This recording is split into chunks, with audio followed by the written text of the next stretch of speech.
You are listening to Miller and Moulton, exclusively on the Florida Sports Network. And now, here's Mark Miller and David Moulton. Top of the morning to you. How the heck are you, Miller and Moulton? We made it to Friday. Thanks for doing it together here on the Florida Sports Network, floridasportsnetwork.com. It's been a good sports week. It's been a great sports week, and then football coaches started having press conferences. Man, oh man. For those that are fairly new to the show, I do a little bit of work with the SEC on CBS. They get one primetime game a year. And, of course, Alabama's involved. It's just a matter of which opponent that Alabama has that you're going to put at 8 o'clock at night. And Mark always at the beginning of the year, because, a couple times Mark's come along and, we do the weekend thing together, and it's a lot of fun. And so Mark's like, listen, what do you think the primetime game is going to be this year? And before yesterday, I really thought it was going to be Bama, LSU, and Baton Rouge. Brian Kelly, LSU, it's in November. They prefer to have their primetime game in November instead of October. Yeah. I'm guessing it's October 8th in Tuscaloosa when Jimbo and the boys come to town. Not a doubt in my mind. That was determined yesterday. We're done. Oh, my goodness. I mean, when the booster run turns into a emergency press conference from the guy you assassinated and attacked, I mean, wow. Nick Saban not only held an emergency presser yesterday, Nick Saban went on the ESPN college radio channel on Sirius XM radio to try to talk specifically to people who only care about the feud. In what our former producer, John Cassio, tweeted out, has to be the greatest single booking that channel has ever had, to have Nick Saban on at 4:30 yesterday afternoon. In which it was ironic that he went after Deion a little bit because he was backpedaling faster than Deion. To a point, though. To a point. He backpedaled, I'd say, the first 20 yards. And then he put his back foot into the ground and he said, no, the safety takes it from here. I'm not going any further than this. I still think the whole thing sucks. And we're doing it wrong and that it's not being done right. But I'm sorry to Jimbo and Deion, specifically Jimbo. And I wish he'd take my call. I don't think Jimbo much cares. I liked what Deion said. Don't make a private call when you take this public. I agree with Deion's statement in its succinctness completely. Don't make a private call something you took public. Jimbo was asked, and first off, Mark, if you're into college football at all, what took place yesterday, I think damn near unprecedented. I'm trying to remember in the last 20, 30 years when something like this has happened. Put it this way, have we applied to get to SEC Media Days yet? Because I now want to go. And we haven't wanted to go to Hoover, Alabama in about 10 years. All I'm seeing is the scene in The Godfather when Bruno Tattaglia and Don Corleone meet and hug in the middle and they have the peace. I'm envisioning that with all the coaches at the table at the SEC dinner. And I don't know who it is that gets up to broker the peace that's actually the traitor. It's probably Brian Kelly. Wait, no, he just got here. I understand. I think it should be Lane. Because that in and of itself would be spectacular. Okay. But I thought Brian Kelly and his fake Southern accent brokering the peace between Jimbo and Nick would be perfect for the SEC meetings.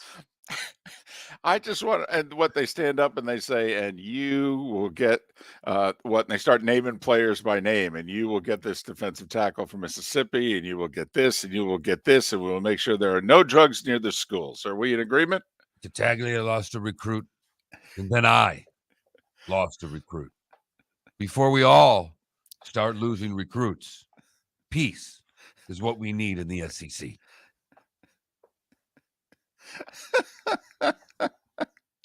I don't think we could get Jimbo to show up right now. I don't think we could get Jimbo to show up.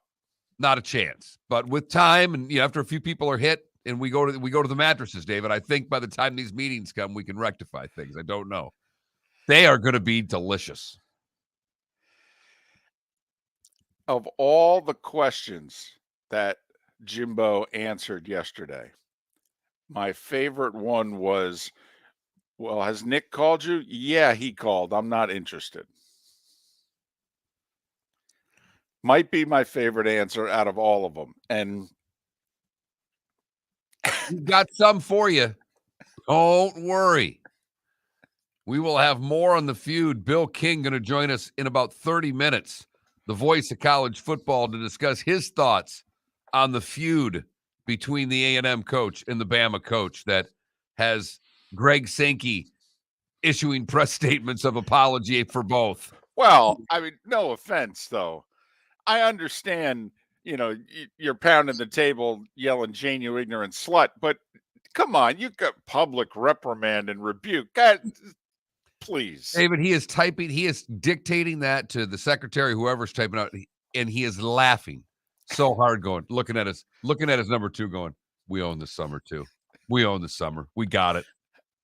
And he's probably dictating it on a boat somewhere on a lake, anywhere from Georgia to upstate New York. Wait, what happened? Could you get me up to speed? Oh, man. Sounds like I'm going to have to say and do something about this, huh?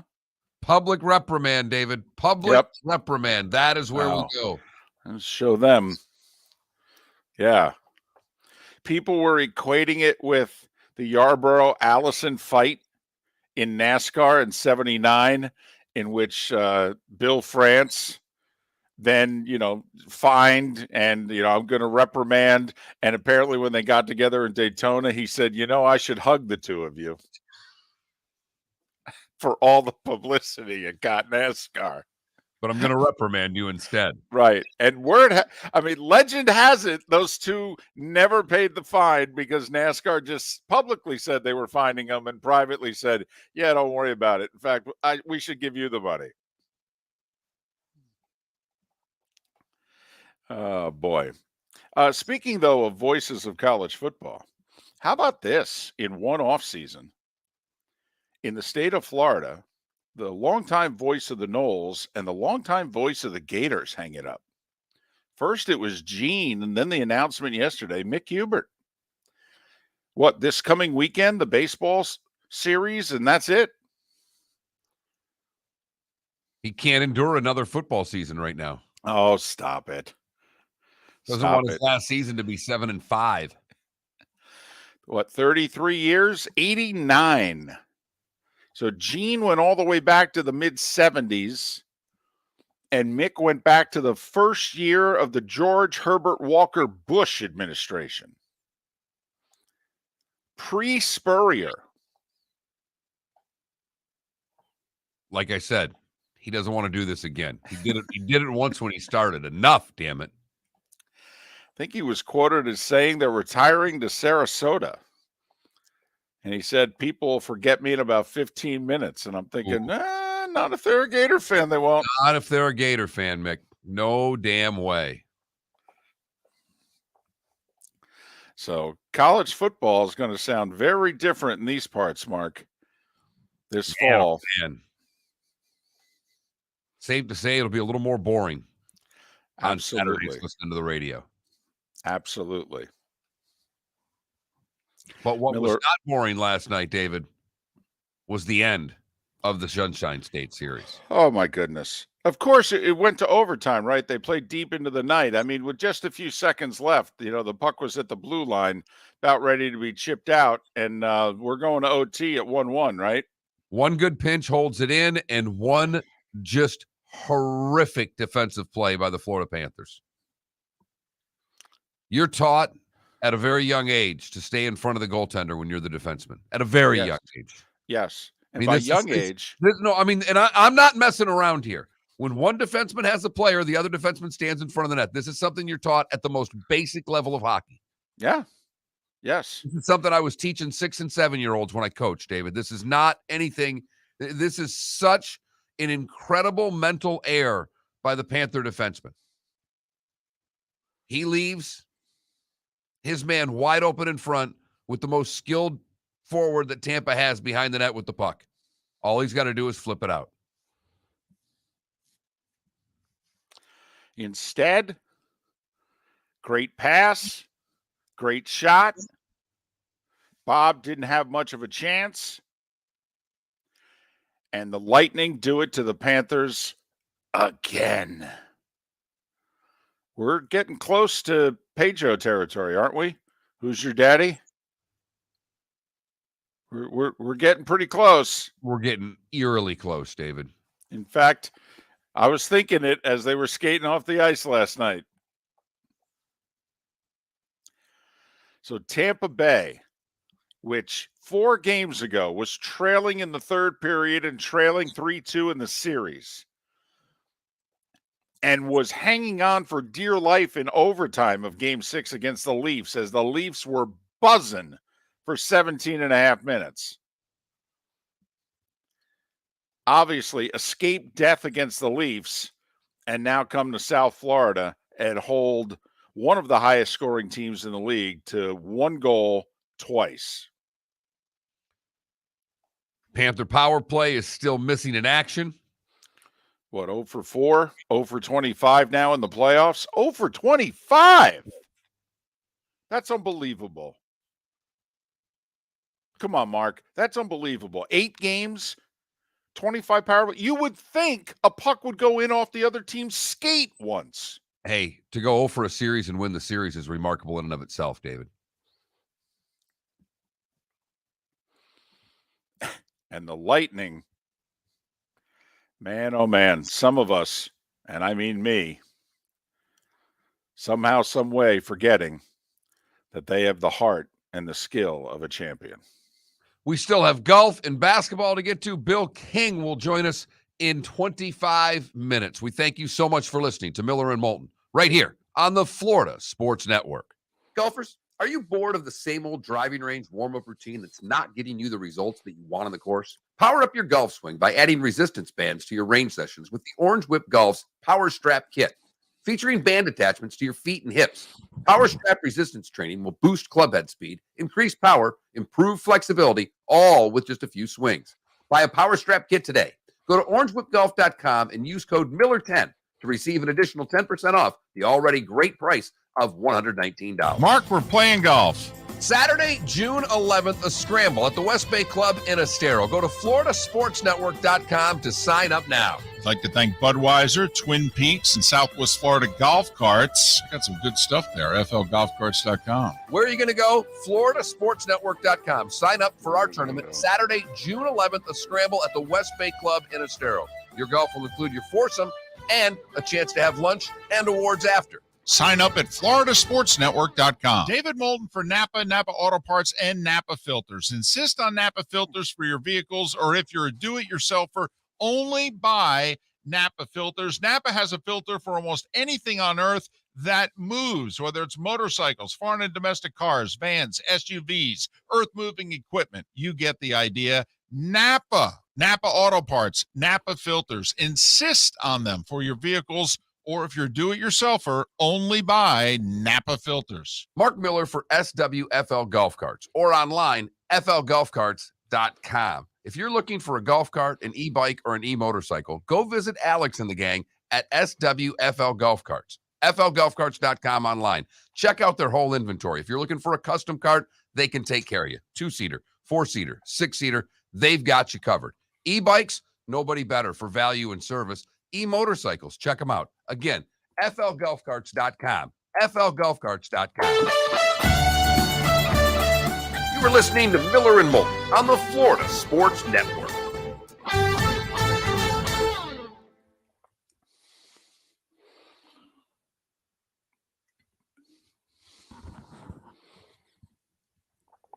Yes, Rory, Spieth, and Tiger are paired together.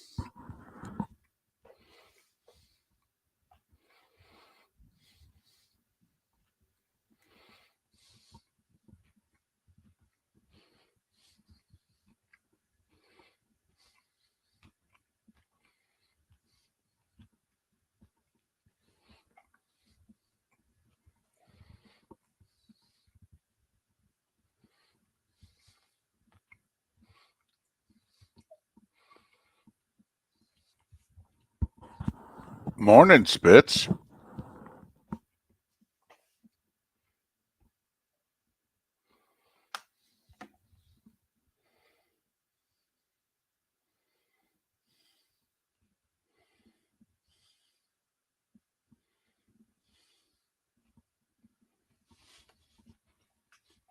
Supposed to be as windy at Southern Hills today in the afternoon. The assumption is yes, but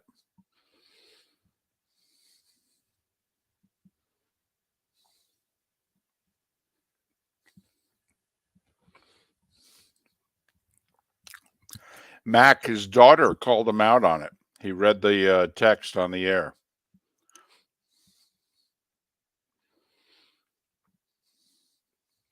Said his nose was bothering him. He got a COVID test, and he said the swab bothered the inside of his nose, and it was bothering him all day. He didn't realize he was doing that.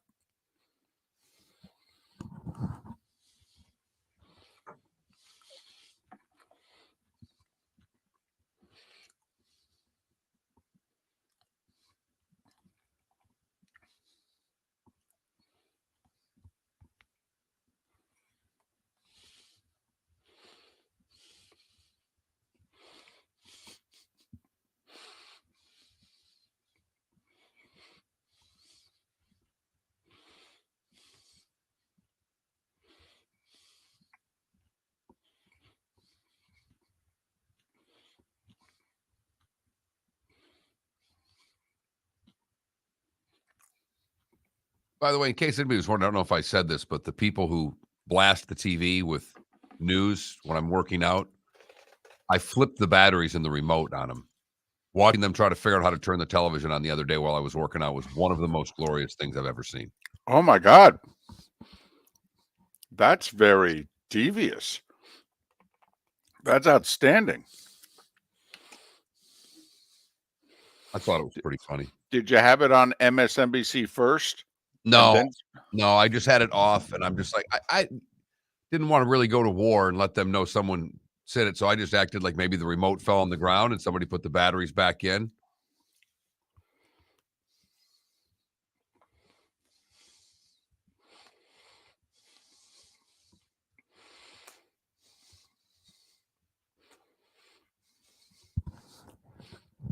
Well, Spieth needs to have a big day. He's done. Anybody that's not 1 under or better is mostly done. Based on the last 14 majors, if you weren't within 4 of the lead after the first day, you don't win.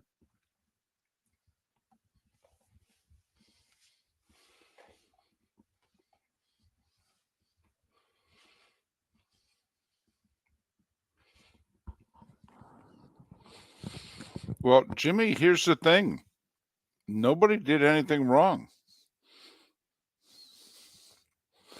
NCAA hasn't come out and said Jimbo did something wrong. Everybody else is saying it.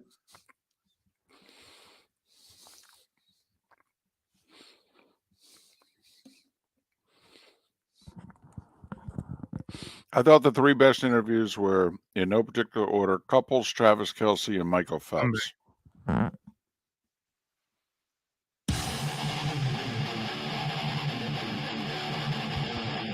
You're listening to Miller and Moulton, exclusively on the Florida Sports Network. 21 minutes past the hour, top of the morning to you. Happy Friday, Miller and Moulton, the Florida Sports Network, floridasportsnetwork.com. It's our last show before we go global, right? We become an empire. Right. With Howard Dean, we're going to Michigan. We're going to be in Florida.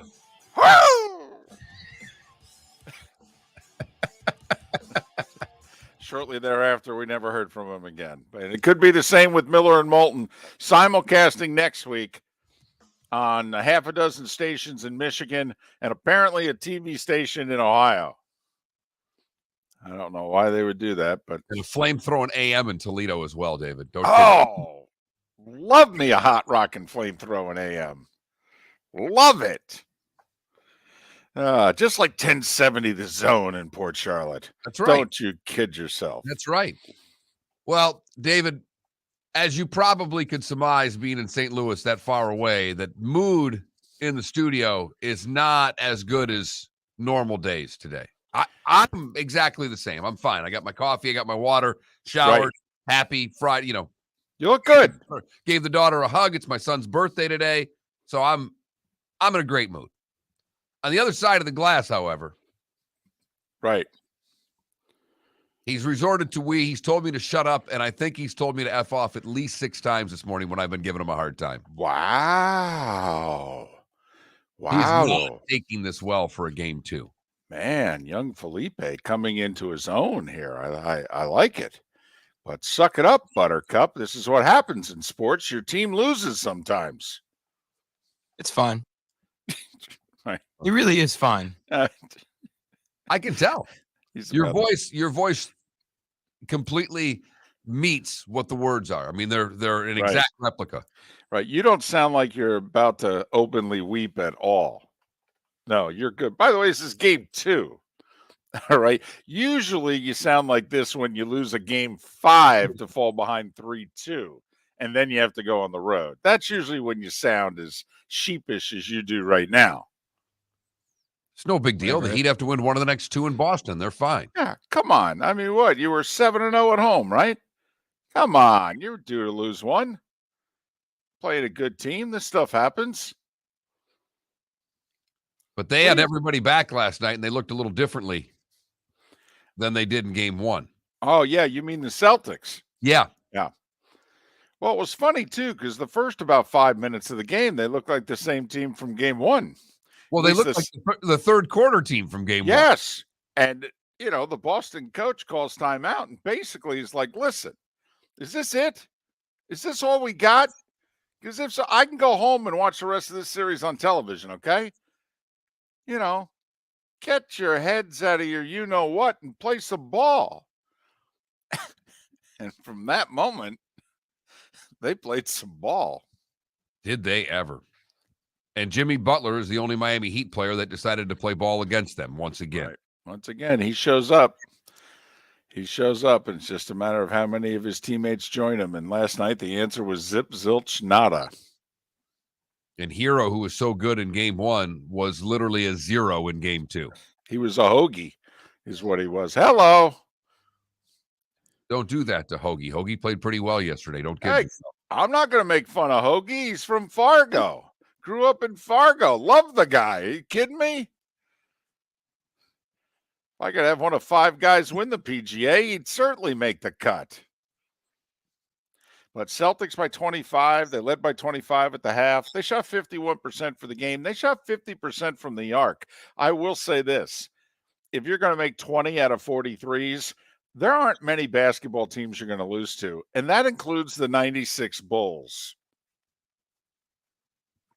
There's been so many blowouts in the playoffs this year. I think that the NHL playoffs have been more exciting. They always are, Felipe. I mean, I'm not trying to be a smart aleck, but they deliver every year. No, but for me, the diehard basketball fan, Yeah, this is the first year you've watched hockey playoffs. well, as attentively as I have, yes. Yeah.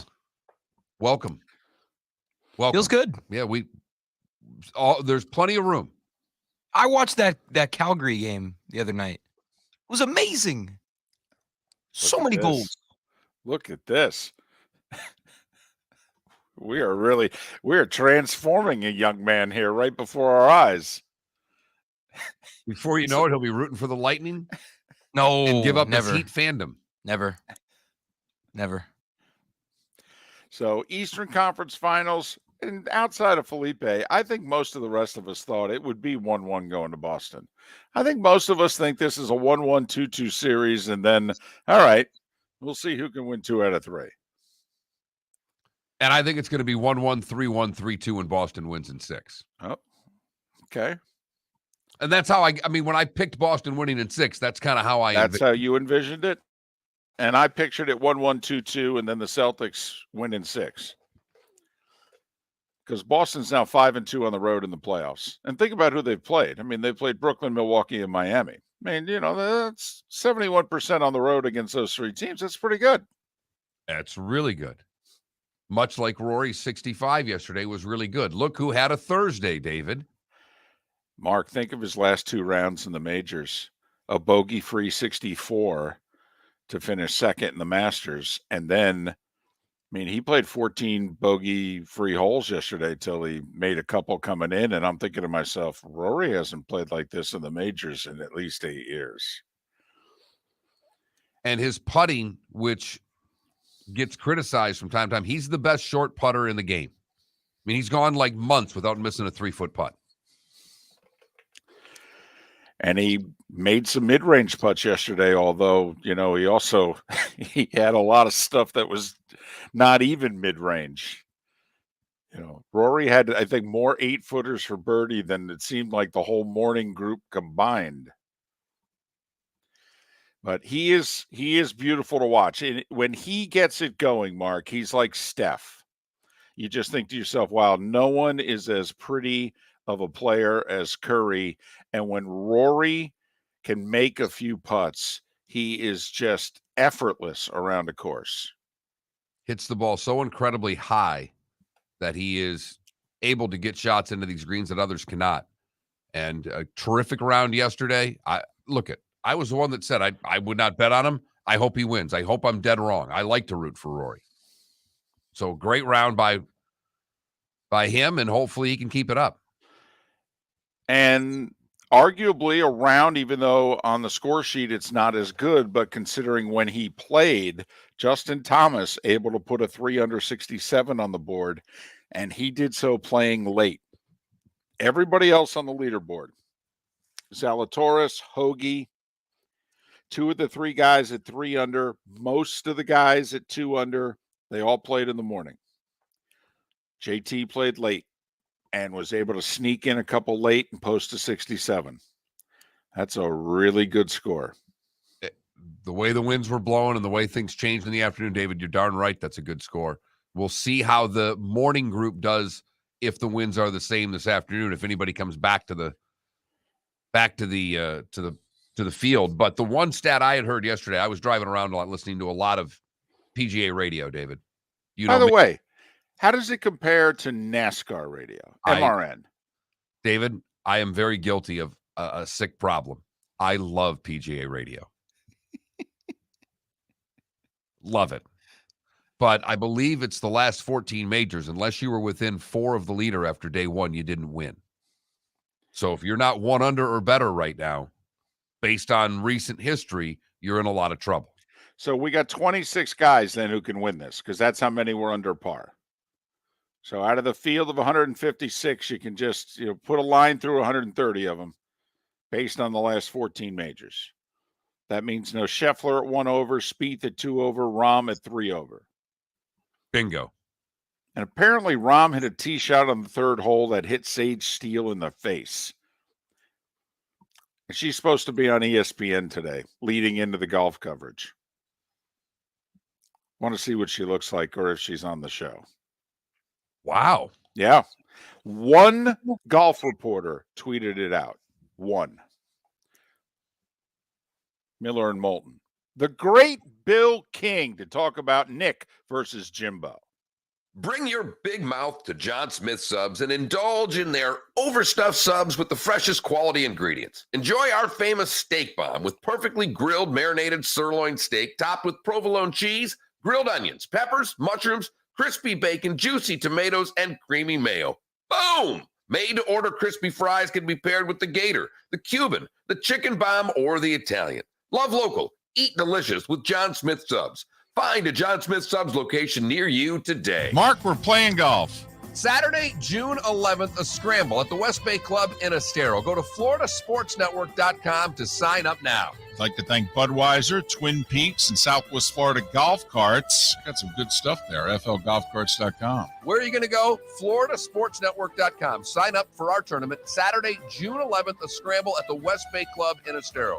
Your golf will include your foursome and a chance to have lunch and awards after. Sign up at floridasportsnetwork.com. David Moulton for Napa Auto Parts, and Napa Filters. Insist on Napa filters for your vehicles, or if you're a do-it-yourselfer, only buy Napa filters. Napa has a filter for almost anything on earth that moves, whether it's motorcycles, foreign and domestic cars, vans, SUVs, earth-moving equipment. You get the idea. Napa Auto Parts, Napa filters. Insist on them for your vehicles, or if you're do-it-yourselfer, only buy Napa filters. Golfers, are you bored of the same old driving range warm-up routine that's not getting you the results that you want on the course? Power up your golf swing by adding resistance bands to your range sessions with the Orange Whip Golf's Power Strap Kit.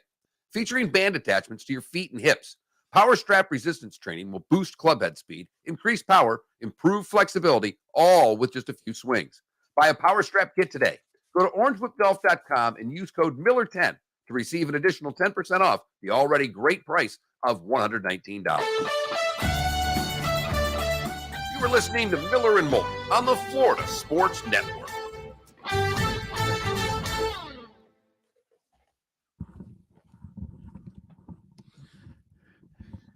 You know, Canada. Harbaugh's going to have to pick a fight with Ryan Day just to get up in the Q rating going to the Big Ten. Who was it who tweeted out at about 11 a.m. yesterday? Hey, if you got some really bad news that you want to get out there, today would be the day to do it. Especially in the South, man. Holy cow, this might have been the lead story in the news last night. Well, I'm sure it was in Alabama. Canada, I can't choose the Avalanche to be my favorite team. They Well, beat the Panthers. You can't choose the Panthers. Yeah, that's what I'm saying. The Red Wings have a lot of room on the bandwagon because they're about to be good again. You think I should be a Red Wings fan? No, I don't want you to be, actually. Because then I would become an annoying Red Wings fan. Well, no, you could. Please, if you're thinking about jumping off the bandwagon when your teams are this good. Yeah, this is the best Florida Panthers team of your life. Right. Of our life.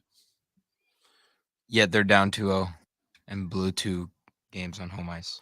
Now, Mac, the reason we were able to get Bill King is that his radio show starts in 25 minutes, so we're getting him right before his show. And Canada, come on. Can Zalatoris win a tournament first? I like Rangers right wing, Capo Caco. Easy for you to say. Right. On the kid line. The guy that had the goal for the Panthers, for the Blues last night, or what? The Panthers, I guess. But Liam says it. He comes in and says the name, and it was a tougher name.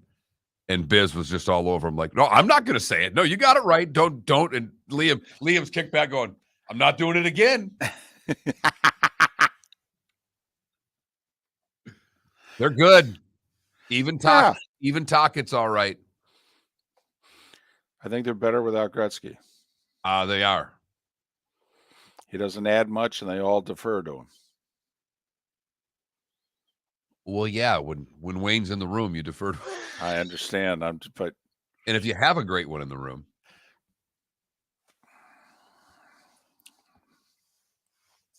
No idea, Benny. Tampa probably, I have no, Lake City's going to be September. I have no idea when Port Charlotte is. If we do it, it'd be in August. well, Dan Barrero is a little contentious, but he is the voice of sports in Minneapolis.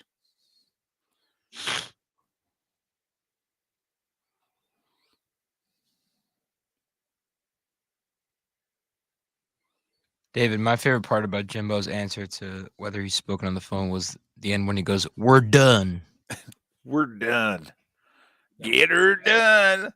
That don't from Texas A&M name. You saying those kids' name? When we're coming back, when you play the thing, since, here, turn that Oh, he's off. called. You just didn't take the call? Not going to. We're done. So when we come back, play the music. She says whatever she says, but right when she gets done saying what she says, play that. You get it? Gotcha. And I'll then play Dave- Nick, then Jimbo. No, just Jimbo. We're done. David will come on after we're done. But play the whole thing or just we're done? No, play the whole thing. It's only 15 seconds. Right. Okay, I'm going to call.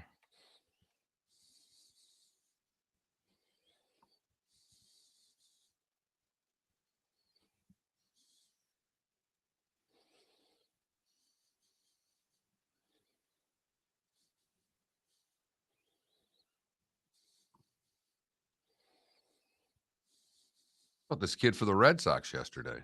Well, baseball history. What story? Yeah, 3 home runs and a stolen base. No second baseman's ever done that in a game before. Huh. Well, Huh. think Few about it. lives.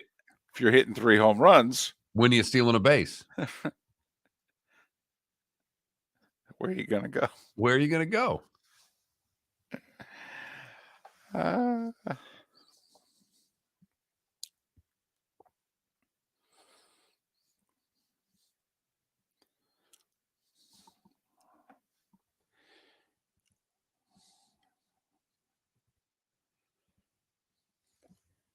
Bill's on hold to come back now.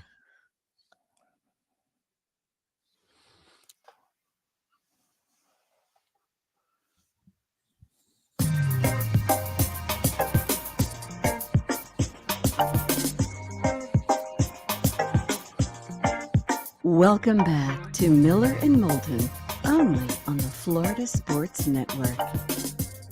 I'm gonna tell you one thing. You can call me anything you want to call me. You ain't calling me a cheat. I don't cheat and I don't lie.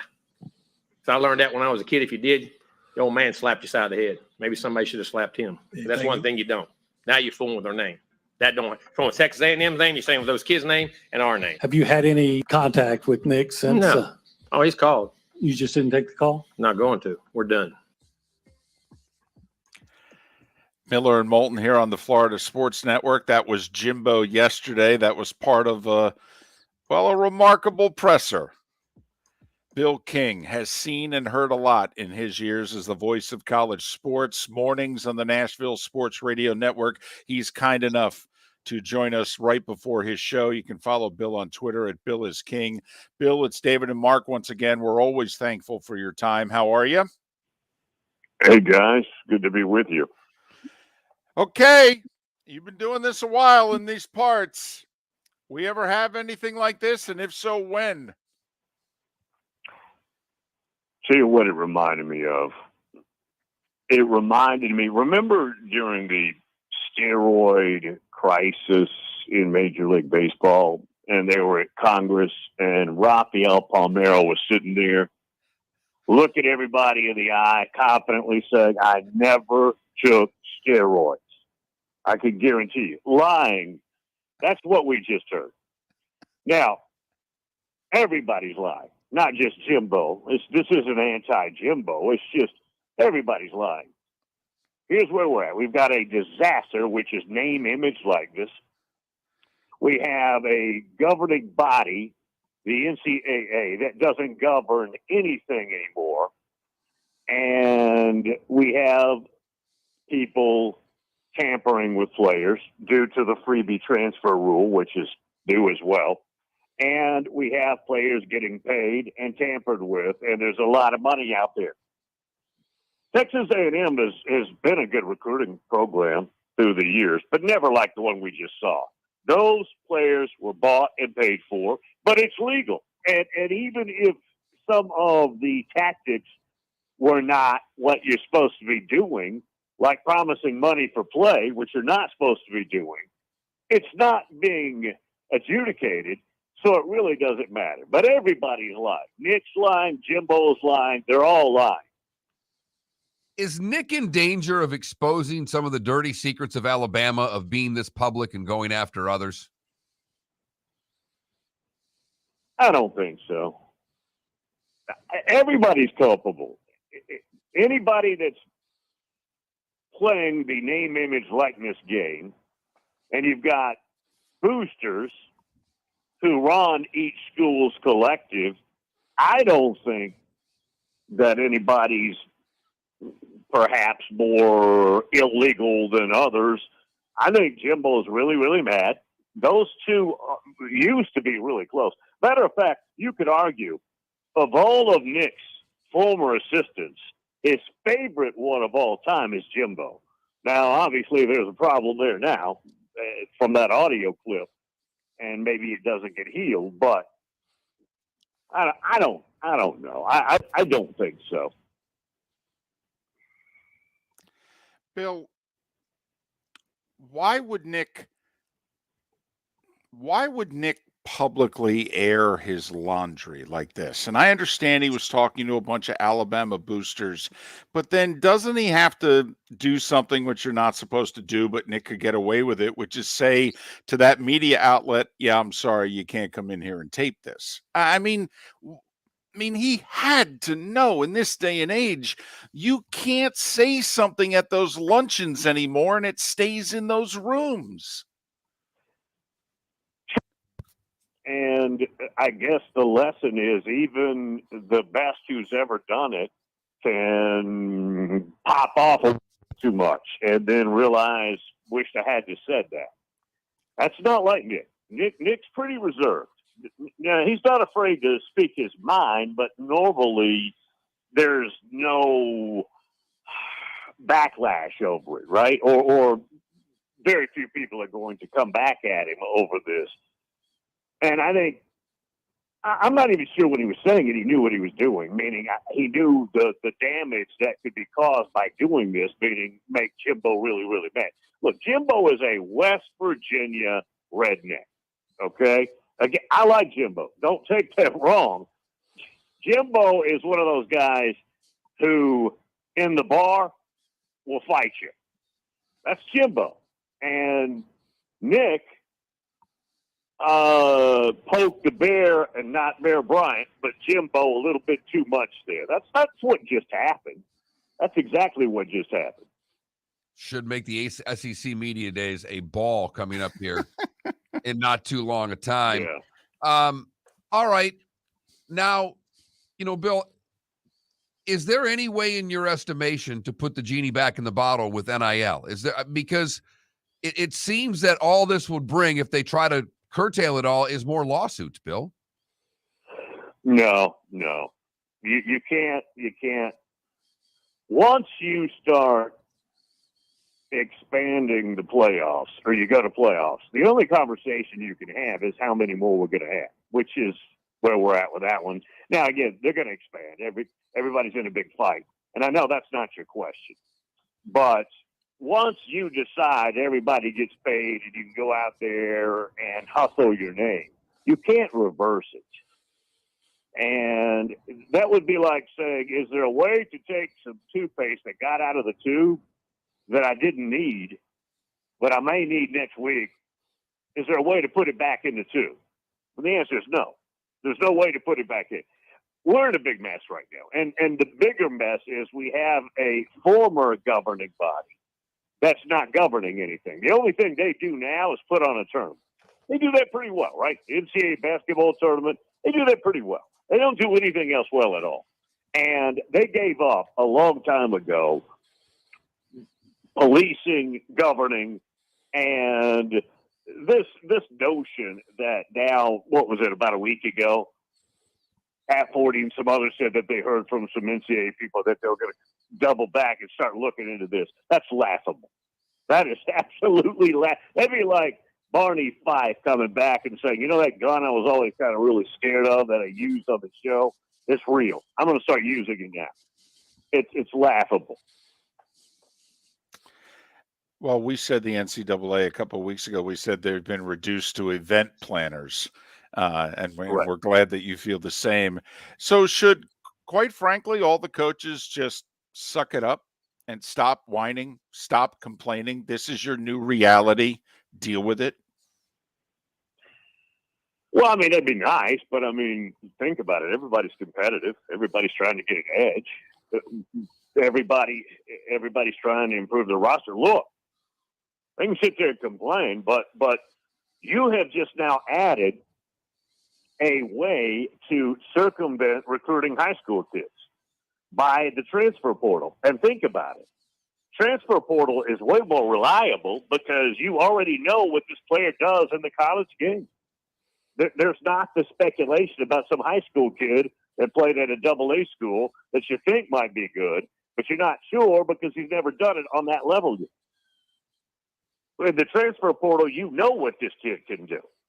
And basically, you've handed the best that's ever done it, Nick Saban, a way to coach teams at the end of the season when he's got some areas on his roster that he needs to mend, like Jahmyr Gibbs at Georgia Tech and the wide receiver Burton at Georgia and the offensive lineman at Vanderbilt and the first-round draft pick out of LSU at cornerback, so on and so forth.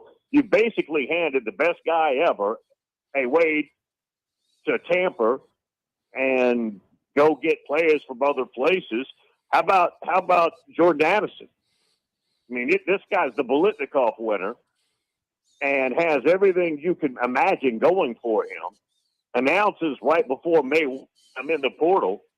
Everybody thinks and knows it's Southern Cal. He sits around and waits for the money, and he gets it now. You saw the announcement yesterday. No. These guys are all popping up publicly, but they're all complicit.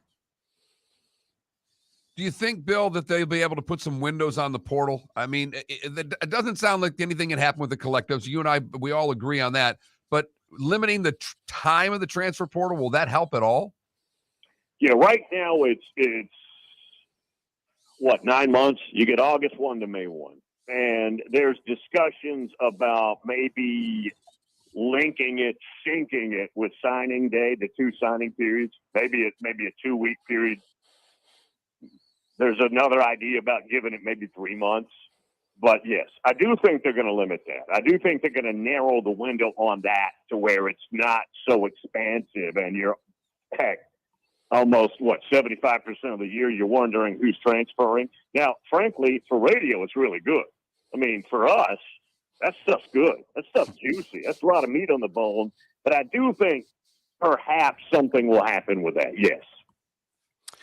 Bill, we always appreciate your time and your insight, but we know you have a show to get to, and we want to be respectful of that. All the best. Enjoy the Memorial Day weekend and July 4th, and hopefully we can catch up before the start of the season. Yeah, man. Enjoy it. Thank you, guys. Bill King, he's been the voice of college football for a long time in the South. He is heard predominantly in the state of Tennessee. Nashville is where he is based. You can follow Bill on Twitter at Bill is King. Bill is King. That's the perfect Twitter handle.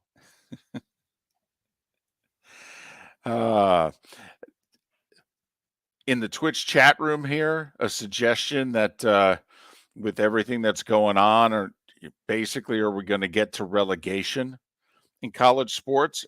Really what we've been talking about happening for a decade now, which is apparently within a decade of it really happening, is the haves breaking away from the other halves and turning them into have-nots. Right. It's more different. It's a little different than regulation. It's more of creating the Super League. I really think that's what you're going to see, is you're going to see however many, David and I have speculated at 48 teams would start their own league. And that seems to be the next area where they could go. The thought by those in the industry is that first they're going to expand the playoff from 4 to whatever, 8, 12, whatever it's going to be. And they'll negotiate that contract, whether it's with ESPN or what is now likely to happen is they're going to follow the NFL model. They're going to bring other networks and streaming services into it because they'll make more money that way. So then once they get that settled and they sign however long a contract it is, then as that thing is playing itself out near the end of it, then the 130 teams that we have playing Division 1A football now, we're going to have a breakaway.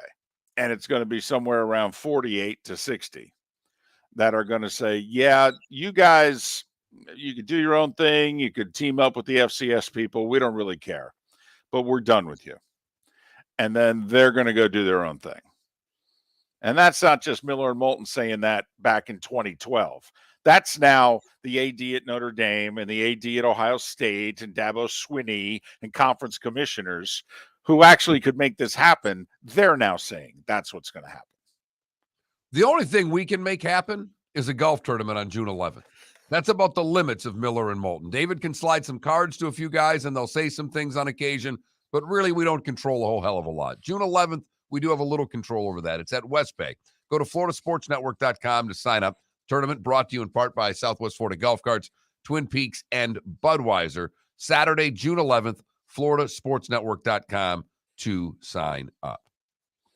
And obviously, since we were able to get Bill King, we normally do the starting five. We will probably get to that sometime in some way, shape, or form during our 7 o'clock hour. I think we just push it back an hour. Do it at 7:38 instead? Why not? Okay. Sounds good to me. You've done the homework. You might as well use it. Yes. You created the cheat sheet, in essence, is what, and a lot of work goes into a cheat sheet. Had the homework done before I knew Bill King was coming on. So it's like, wow.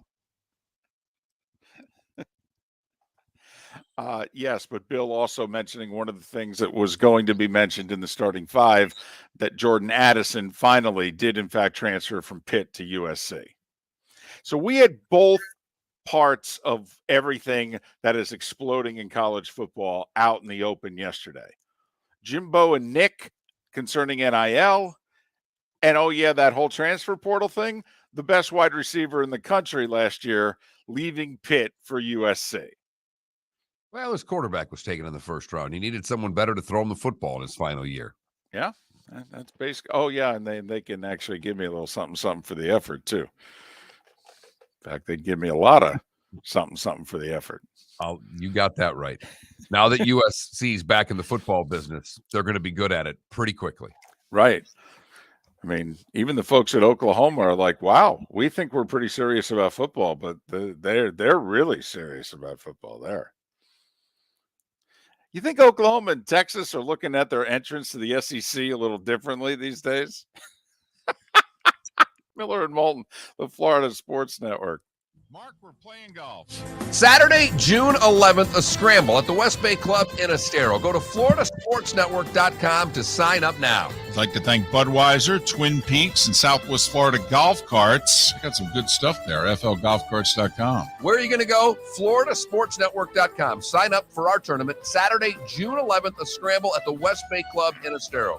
Your golf will include your foursome and a chance to have lunch and awards after. Sign up at floridasportsnetwork.com. Bring your big mouth to John Smith Subs and indulge in their overstuffed subs with the freshest quality ingredients. Enjoy our famous steak bomb with perfectly grilled marinated sirloin steak topped with provolone cheese, grilled onions, peppers, mushrooms, crispy bacon, juicy tomatoes, and creamy mayo. Boom! Made-to-order crispy fries can be paired with the Gator, the Cuban, the chicken bomb, or the Italian. Love local. Eat delicious with John Smith Subs. Find a John Smith Subs location near you today. Golfers, are you bored of the same old driving range warm-up routine that's not getting you the results that you want on the course? Power up your golf swing by adding resistance bands to your range sessions with the Orange Whip Golf's Power Strap Kit. Featuring band attachments to your feet and hips, Power Strap resistance training will boost club head speed, increase power, improve flexibility, all with just a few swings. Buy a Power Strap Kit today. Go to orangewhipgolf.com and use code Miller10 to receive an additional 10% off the already great price of $119. David Moulton for Napa Auto Parts, and Napa Filters. Insist on Napa filters for your vehicles, or if you're a do-it-yourselfer, only buy Napa filters. Napa has a filter for almost anything on earth that moves, whether it's motorcycles, foreign and domestic cars, vans, SUVs, earth-moving equipment. You get the idea. Napa Auto Parts, Napa filters. Insist on them for your vehicles, or if you're a do-it-yourselfer, only buy Napa filters. Mark Miller for SWFL Golf Carts, or online, flgolfcarts.com. If you're looking for a golf cart, an e-bike, or an e-motorcycle, go visit Alex and the gang at SWFL Golf Carts. flgolfcarts.com online. Check out their whole inventory. If you're looking for a custom cart, they can take care of you. 2-seater, 4-seater, 6-seater, they've got you covered. E-bikes, nobody better for value and service. E-motorcycles, check them out. Again, flgolfcarts.com. flgolfcarts.com. Golfers, are you bored of the same old driving range warm-up routine that's not getting you the results that you want on the course? Power up your golf swing by adding resistance bands to your range sessions with the Orange Whip Golf's Power Strap Kit. Featuring band attachments to your feet and hips, Power Strap resistance training will boost clubhead speed, increase power, improve flexibility, all with just a few swings. Buy a Power Strap Kit today. Go to orangewhipgolf.com and use code Miller10 to receive an additional 10% off the already great price of $119. You were listening to Miller and Moulton on the Florida Sports Network.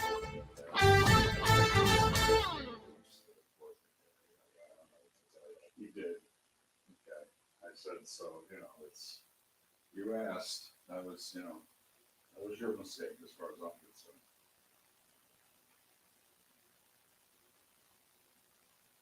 Right.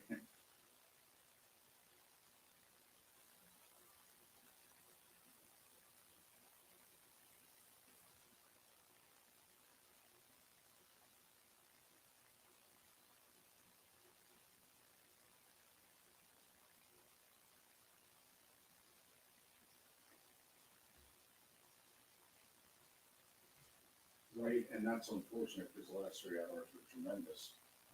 They really were. It was great television if you were interested in the concept. If you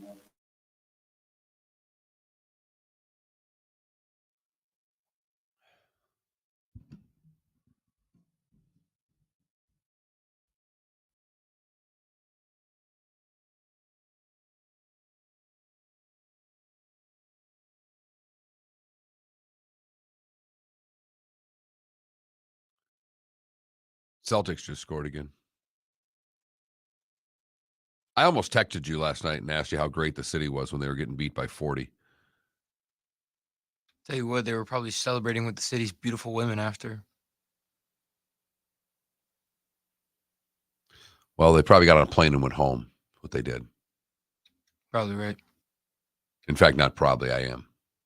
Probably the night before, maybe. I doubt it in the playoffs. Regular season's different. You'd be surprised. NBA players, they get down.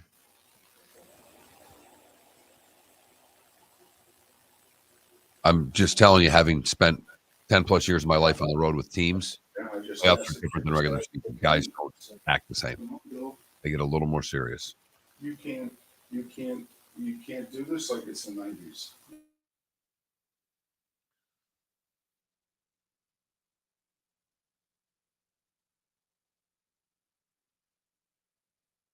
Holy you see that? No.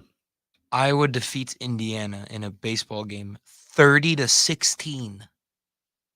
It's a college football game.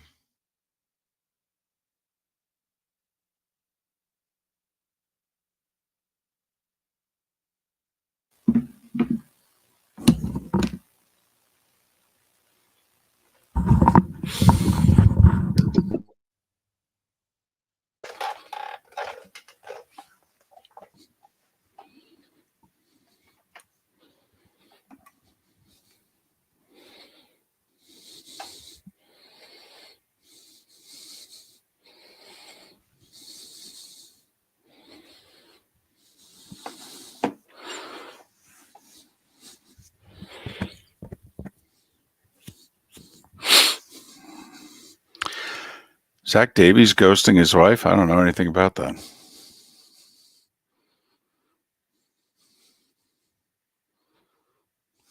Ten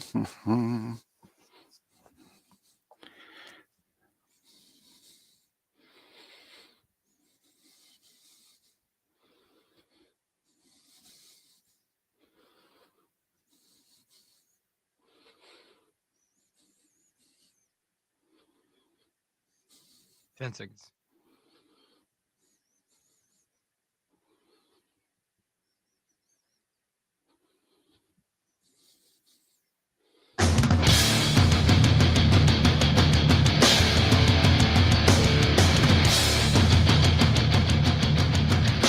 You are listening to Miller and Moulton, exclusively on the Florida Sports Network.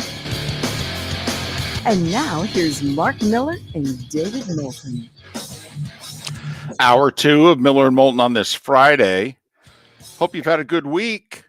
Thanks for ending it with us here on the Florida Sports Network, floridasportsnetwork.com. Mike Westhoff, longtime friend of the show, 30-plus years, an assistant coach in the NFL and a few colleges in and around that. He's written a book. He'll join us 1 hour from now to talk about it. He's written a book. He's joined Facebook. He's joined Twitter. Saw that yesterday. All of a sudden, I'm being followed by Mike Westhoff. I'm like, huh. So Somebody's got a PR department. I was going to say, so he's really doing this, huh? I will say, and you and I agreed on this, that he is the type of person who should write a book. And I'm about halfway through it, and I'm terrible because I have started 5 million books that I've not finished.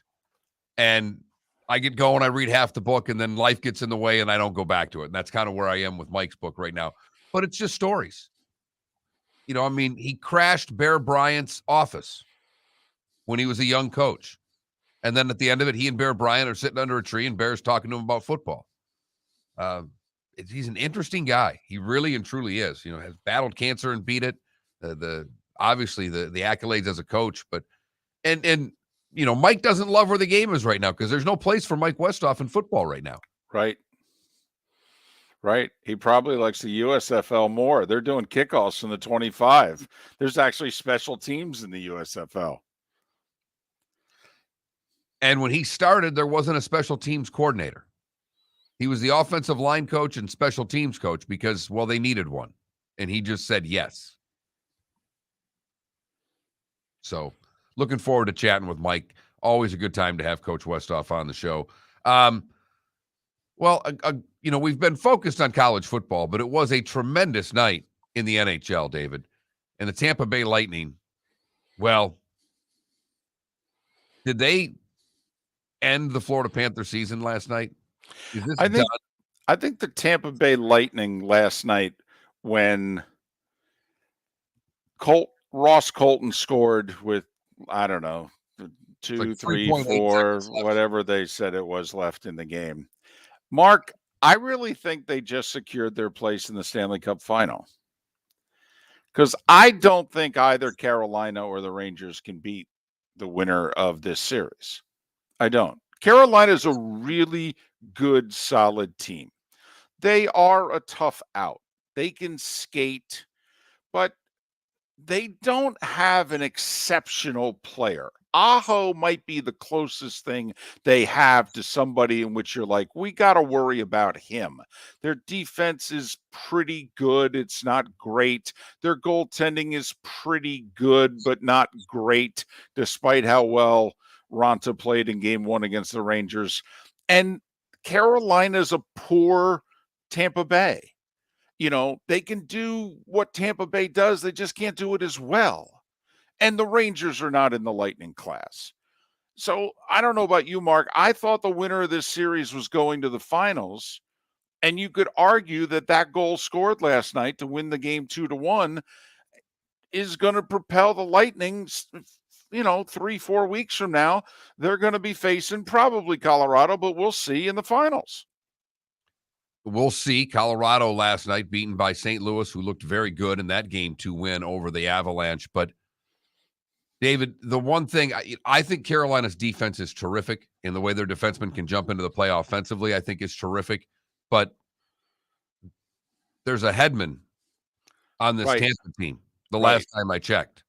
Right. And there's a second defenseman who's better than anybody that Carolina has also, named Ryan McDonough.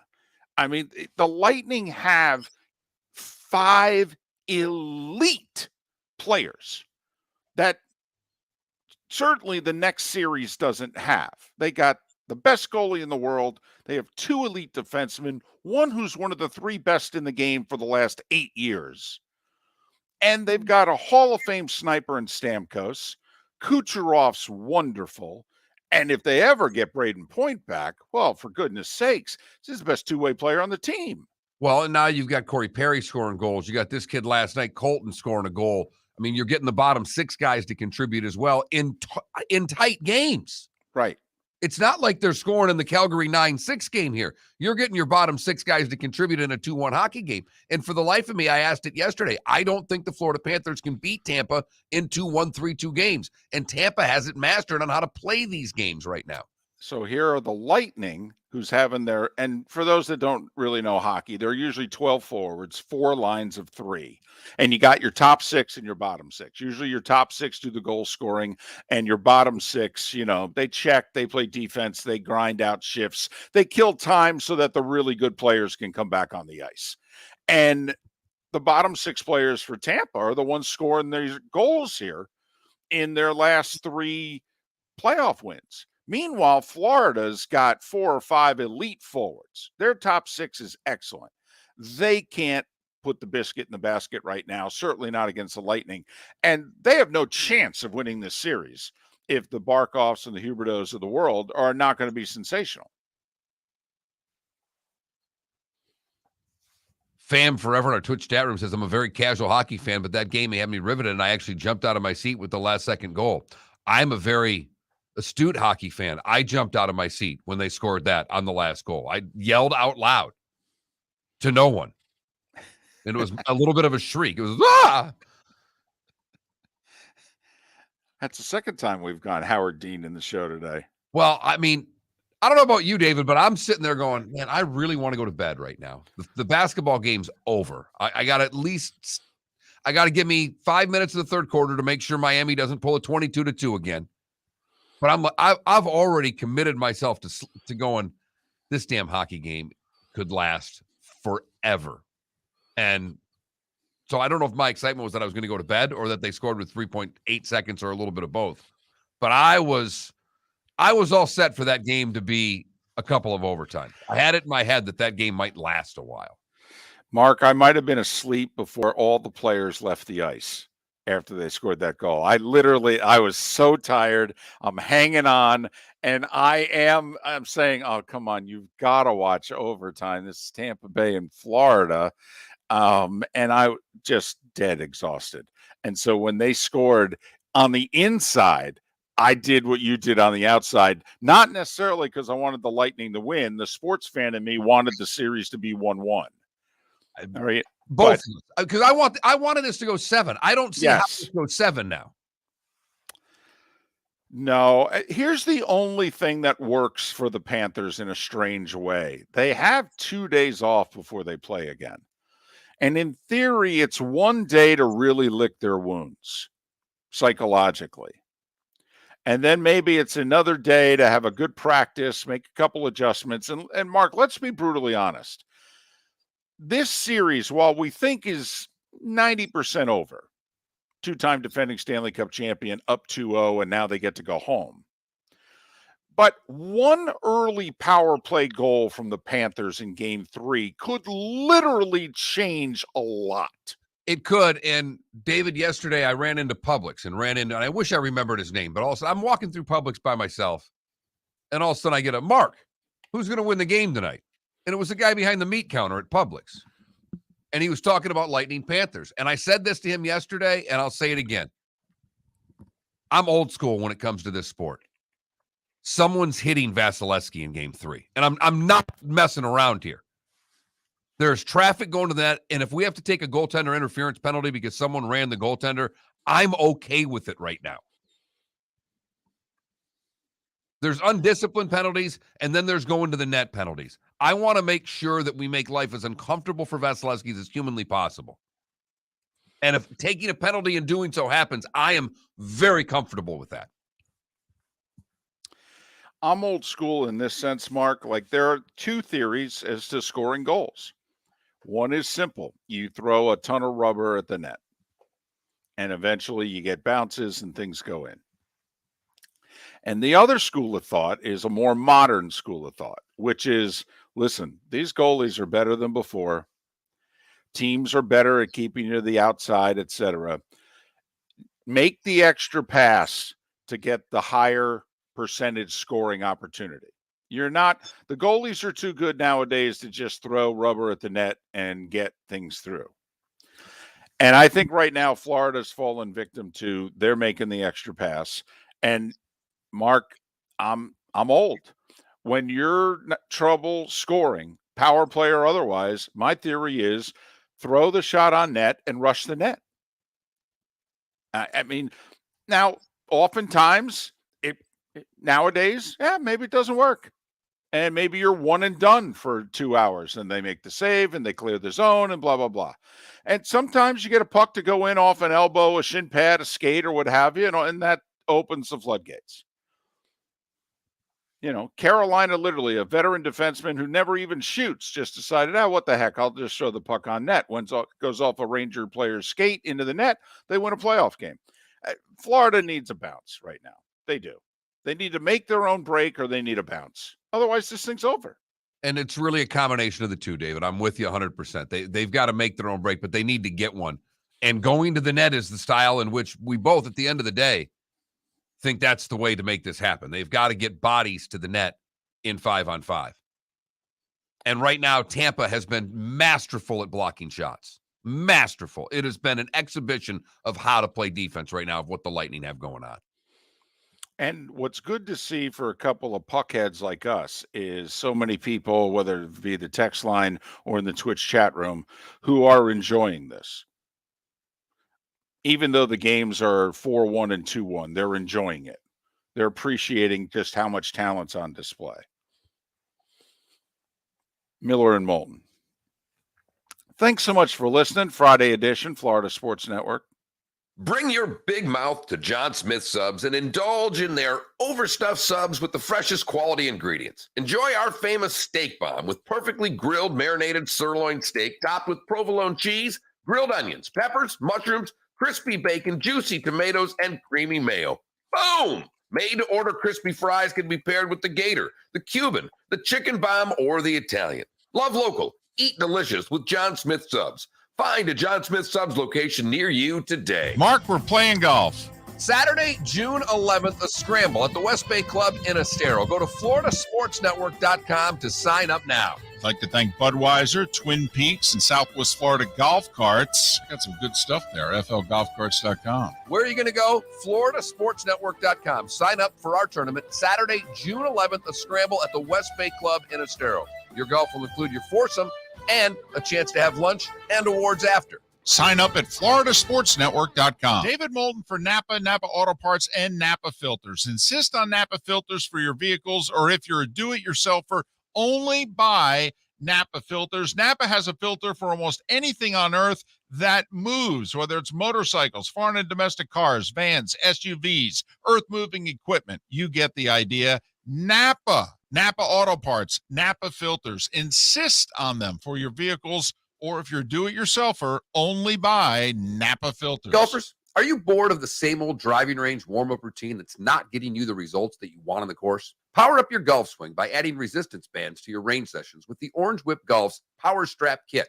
Featuring band attachments to your feet and hips, Power Strap resistance training will boost clubhead speed, increase power, improve flexibility, all with just a few swings. Buy a Power Strap Kit today. Go to orangewhipgolf.com and use code Miller10 to receive an additional 10% off the already great price of $119. You were listening to Miller and Moulton on the Florida Sports Network.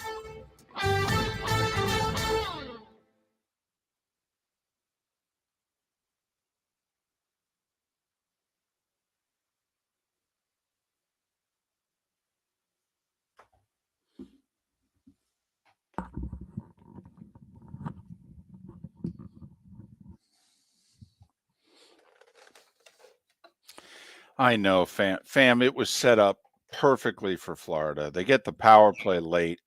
In theory, literally, if they could just go 1 for 25 on the power play, they're up 2-1. They probably win. All right, the series is tied. This is going to be just gotten the monkey off their back on the power play. It's not even 1 for 25 anymore. It's 1 for 1. I mean, it really, that's the mentality these guys have too. Hey, we're 1 for 1 on the power play. And now we have the series that those of us that are neutral wanted to have. I will say I was rooting for the Lightning, and I wasn't, not on purpose. As I was watching the game, I found my manner, like I pull for the Lightning. They're my second favorite hockey team. I still have a soft spot for the Hurricanes. I will say that Game 7 against Toronto, I was pulling for the Lightning so hard. I mean, at times I caught myself, and I'm like, wow, you really want Tampa to win this, don't you? It was twofold for me, but yes. Right, but I don't have the hatred for the Leafs that you have. So for me to be that invested. This was like last year for you against the Islanders. Come on, pull this thing out. Right. Come on now. I mean, I love Trotz and all, but come on, they can't win this series.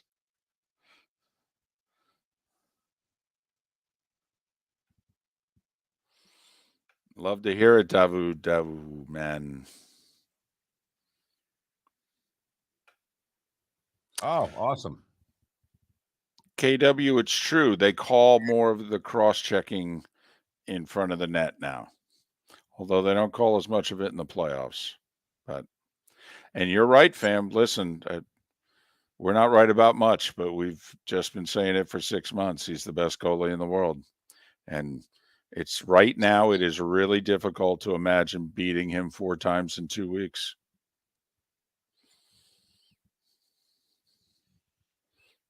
While only getting beat by him once.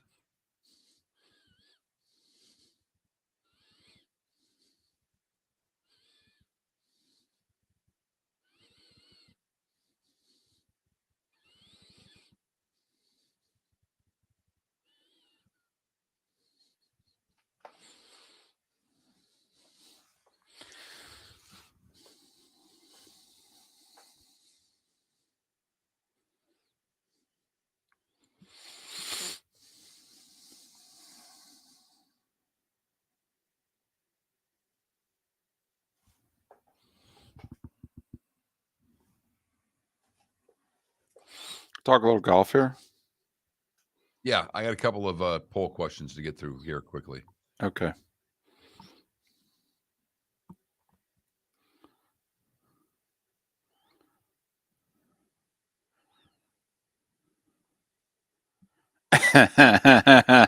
That's a great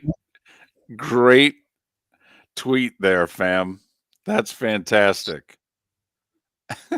David's not at the PGA game. David's in St. Louis. The PGA's in Tulsa, Oklahoma. Right. It's my only question.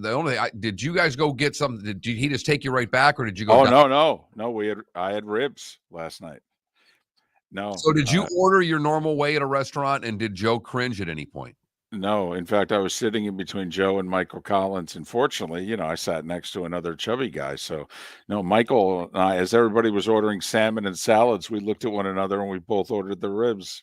No, I don't mean, but I mean that I need a Coke with no eye. Just some of your no, I didn't. I was waiting for Joe Buck just to look over it. No, I didn't do that.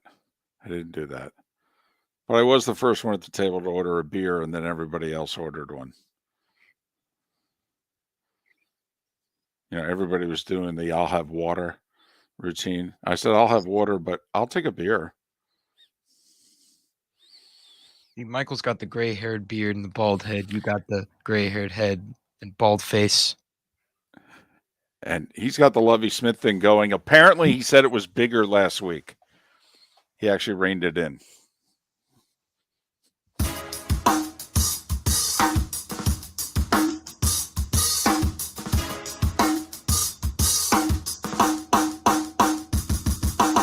Welcome back to Miller and Moulton, only on the Florida Sports Network.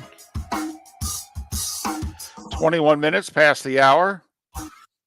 Thanks for being with us. Florida Sports Network, floridasportsnetwork.com. If you miss any part of the show, like our interview last hour with Bill King of Nashville Sports Radio, one of the major radio voices in the South about college football.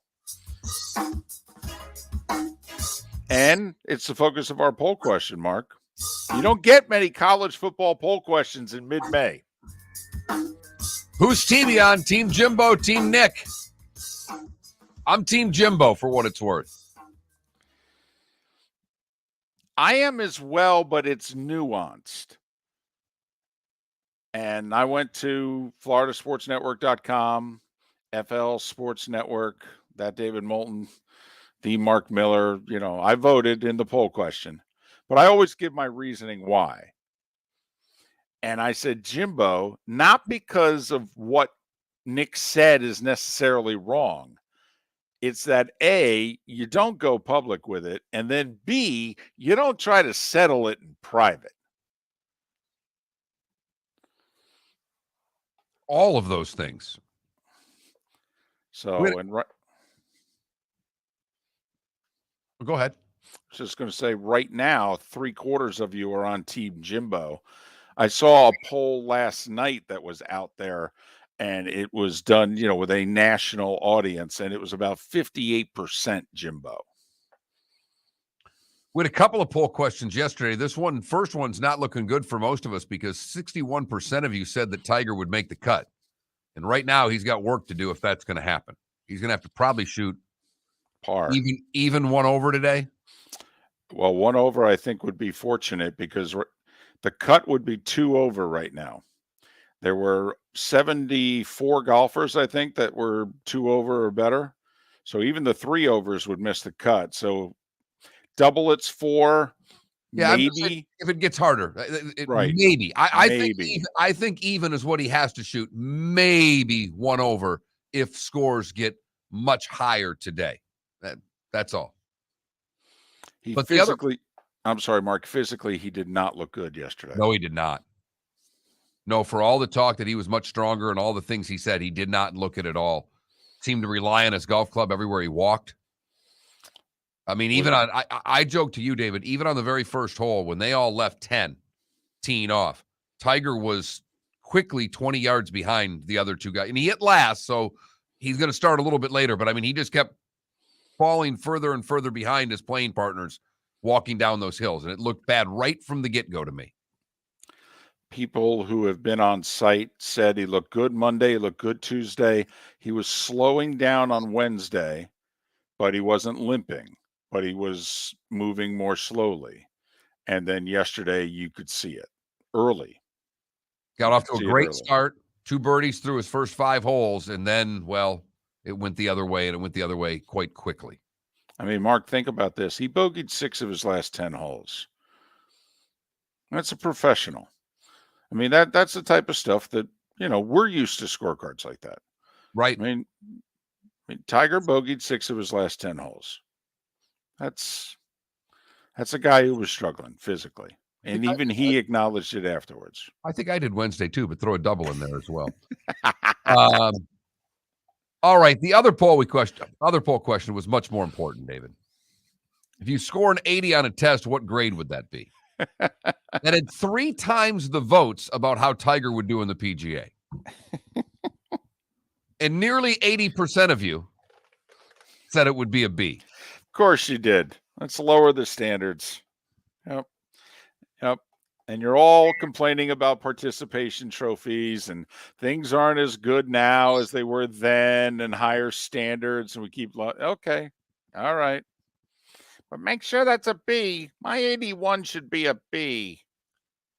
We're not asking what they think it should be. We're just asking what it was. And the majority of us, that was a B. I apologize to you and your upbringing for all the beatings you took from your mother from bringing a C home on a report card, apparently, because you had an 82.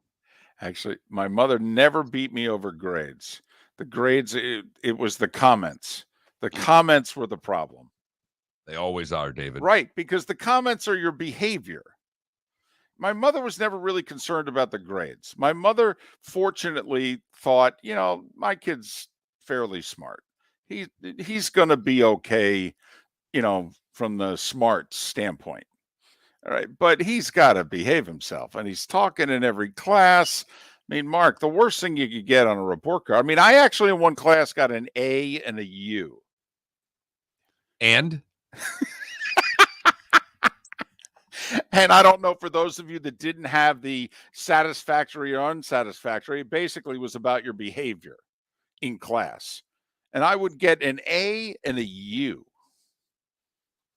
Felipe, I could see you getting in a lot of trouble for talking in class. I could see that. I could see that's one commonality that Miller, Moulton, and Felipe have, is that you had to have the early report cards with talks too much in class. Yeah. And your mom's a principal, so that can't go over well. Well, also every teacher expected me to be like a wizard and super smart, but I just really didn't care Why did they expect that? because I was Miss Alvarez's son.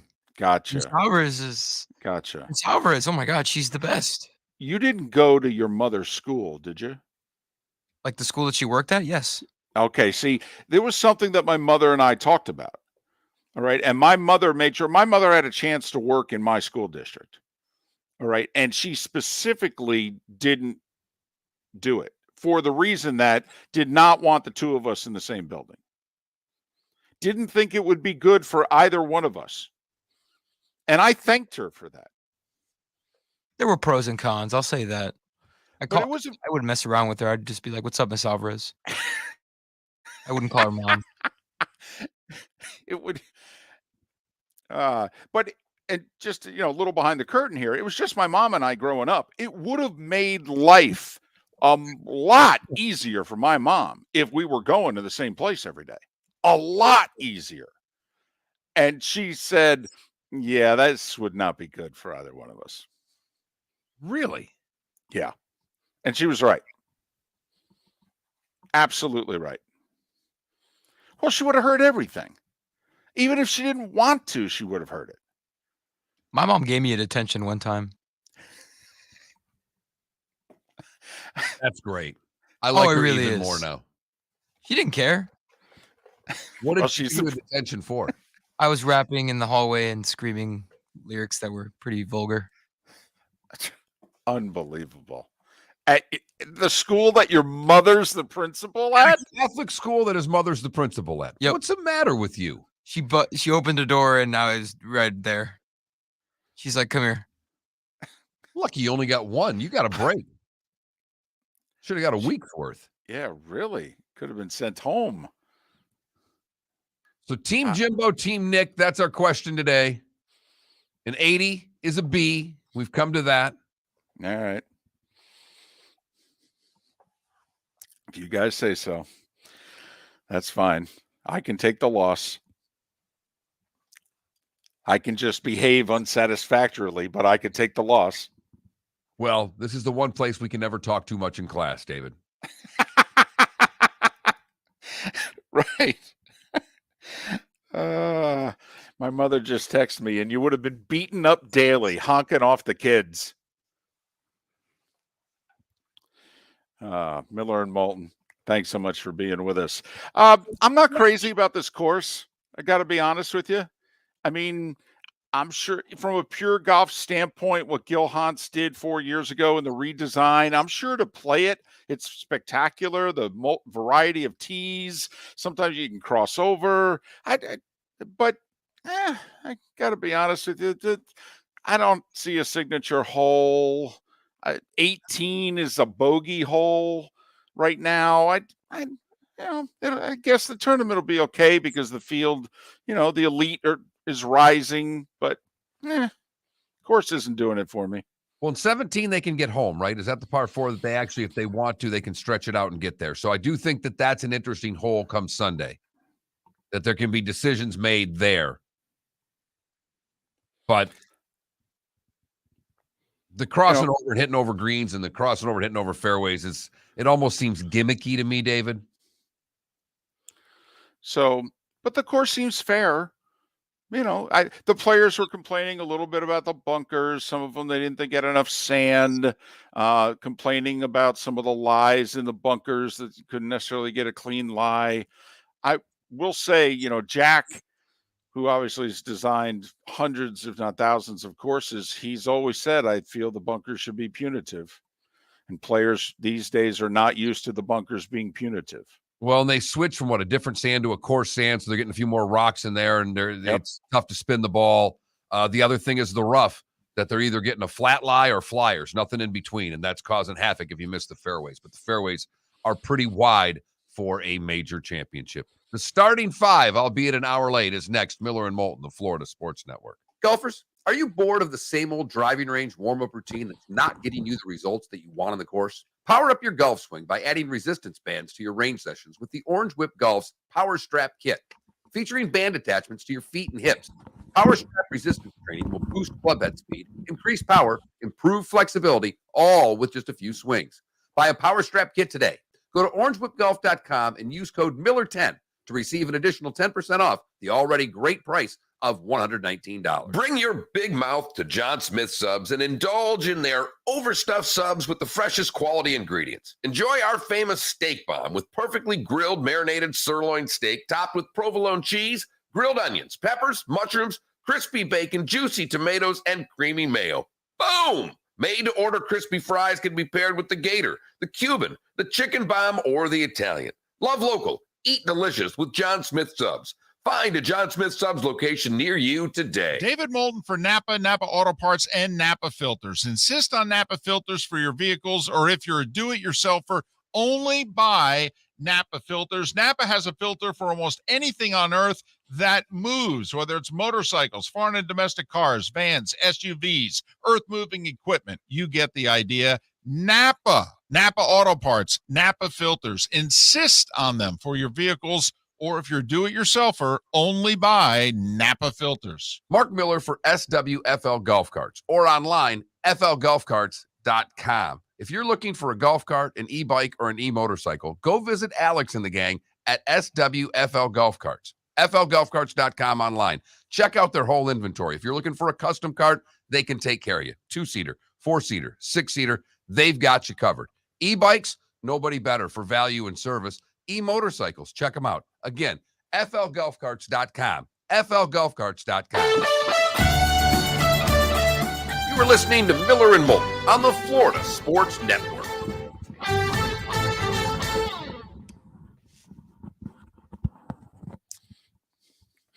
But Elliott did tweet something out and say, listen, yesterday was amazing, but it was not the most amazing press conference. And he referenced John Chaney barging into Calipari's press conference, threatening to kill him. You know, the hell of a point right there. DC, I can respect that. Here's the problem. How many great playoff games have we had this year in the NBA? We had game one, Boston, Brooklyn, the buzzer beater. The Memphis Golden State game, game one, I think, was a game one of that was a really good game. Yeah, very close. That was a really good game. That's the best game I've seen in the playoffs so far. I mean, DC, I could argue from a competitive standpoint, quality of games, the Memphis-Minnesota series has been the best series of the playoffs. Probably. Oh, yeah. They played really good games with huge swings, and the T-Wolves blew 3 double-digit leads in the fourth quarter and lost the series. By the way, David, you're right. Your Mets are all banged up, but they just keep winning. Holy Toledo. Mark, they're down 3 starting pitchers and their setup guy and their starting catcher. So good for them that they're putting these wins in the column because they are going to need them. But yeah, Mark, the entire rest of the division's below 500. Who the hell? I mean, we're only 40 games in, but still. Where are you going to go?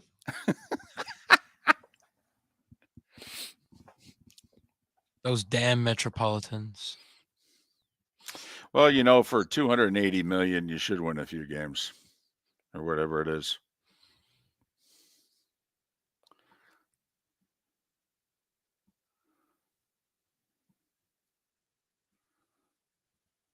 Ooh, Tigers are only a game and a half clear of the Reds right now. Well, the Reds are on a roll. I'm aware. They've won 8 of 12. after going 1-20. Where are you gonna go? Reds still worst team in baseball or no? Oh yeah, they're still under 300. Think about that. Play 2 weeks of baseball where you're winning 2/3 of your games. You're still under 300. Hey, Philly, you probably want to watch TV right now. That ankle breaker was. Whoa. By the way, if you look at Struce's mouth, he says "shit" as he tumbles to the floor. By the way, they put in Duncan, and he didn't do shit.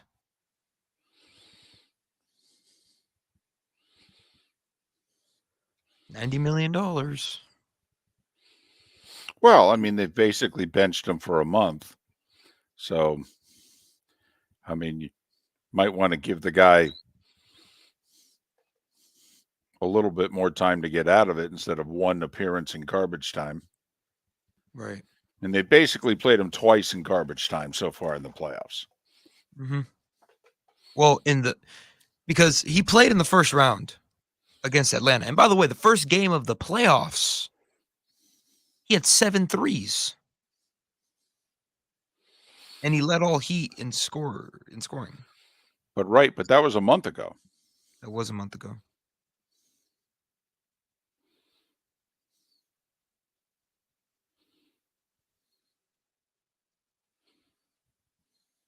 I stopped watching the game with like 6 minutes left. Not a Range Rover, not a Porsche. I think he's got a Cadillac SUV. Not a petty, not a many, but a facial.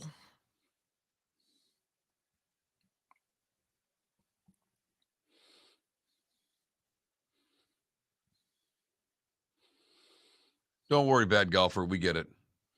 More importantly, bad golfer, have you signed up for the tournament? With a handle like that, I've got to ask. I mean, come on. Got to be good for at least a twosome, right? 10 seconds.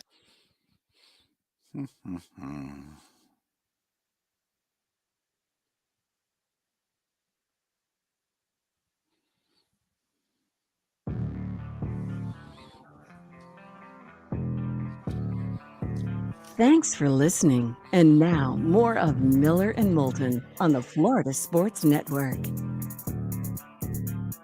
22 minutes before the hour. Miller and Moulton, the Florida Sports Network, floridasportsnetwork.com. Make sure you sign up for our golf tournament. You can do so by going to floridasportsnetwork.com.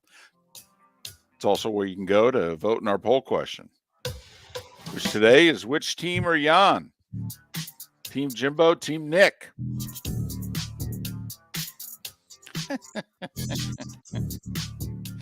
Our friend Bud Elliott did tweet out an hour ago, which he said, hey, don't get me wrong. Yesterday was spectacular, but it was not the greatest of all time.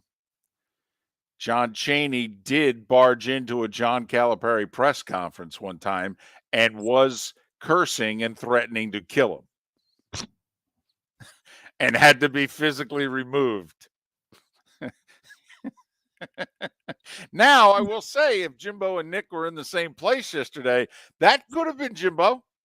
SEC Media Day is coming up soon, folks. My guess is, let's see, how many days is it? 3, 4, whatever the longest period of time you can space out appearances. That will be my guess as to where Alabama and Texas A&M. July 18th through the 21st. Well, there you go. One of We're them will actually be doing it in first. Atlanta this year, David. It's about time. I mean, what's the appeal of Hoover, Alabama? And drive past it on the way to Tuscaloosa, but I mean, come on now. Nick's talking on Tuesday. Jimbo's talking on Thursday. They have 4 days for media days. Well, got 14 teams. Soon to be 16. Does that mean it'll be a week? No,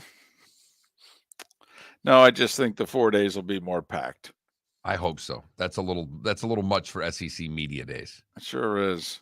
Time now for The Starting Five.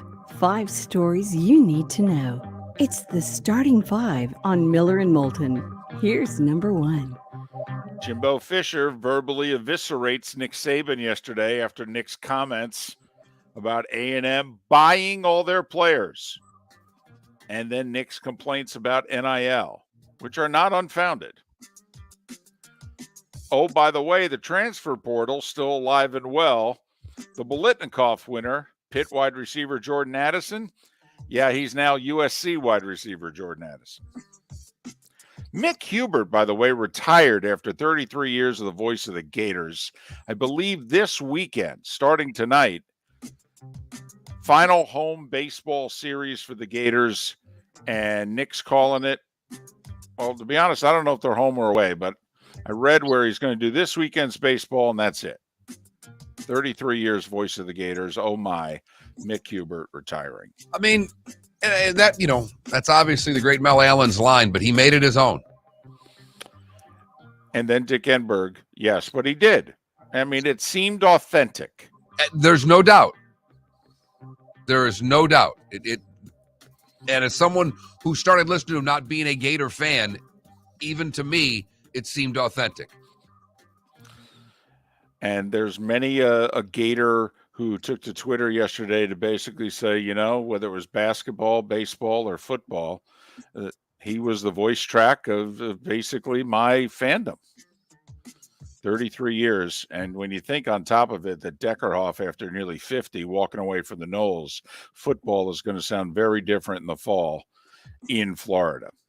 Rory McIlroy, who doesn't get off to good starts in majors often lately, got off to a really good start yesterday at the PGA. 7 birdies on the way to a 5 under 65. He has a 1-shot lead over Will Zalatoris and Tom Hoagie.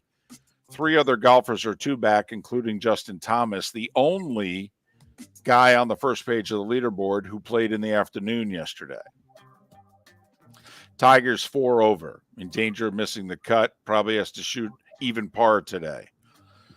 Scheffler's 1 over, Spieth 2 over, Rahm 3 over. Hockey, Lightning score with less than 4 seconds left in regulation. Ross Colton with the goal. Tampa Bay beats Florida 2-1. They lead the series 2-0. The Panthers 0 for 4 on the power play, 0 for 25 on the power play in the playoffs. Oh, yeah, Lightning 1 for 3 on the power play. Mark, here's the stat sheet.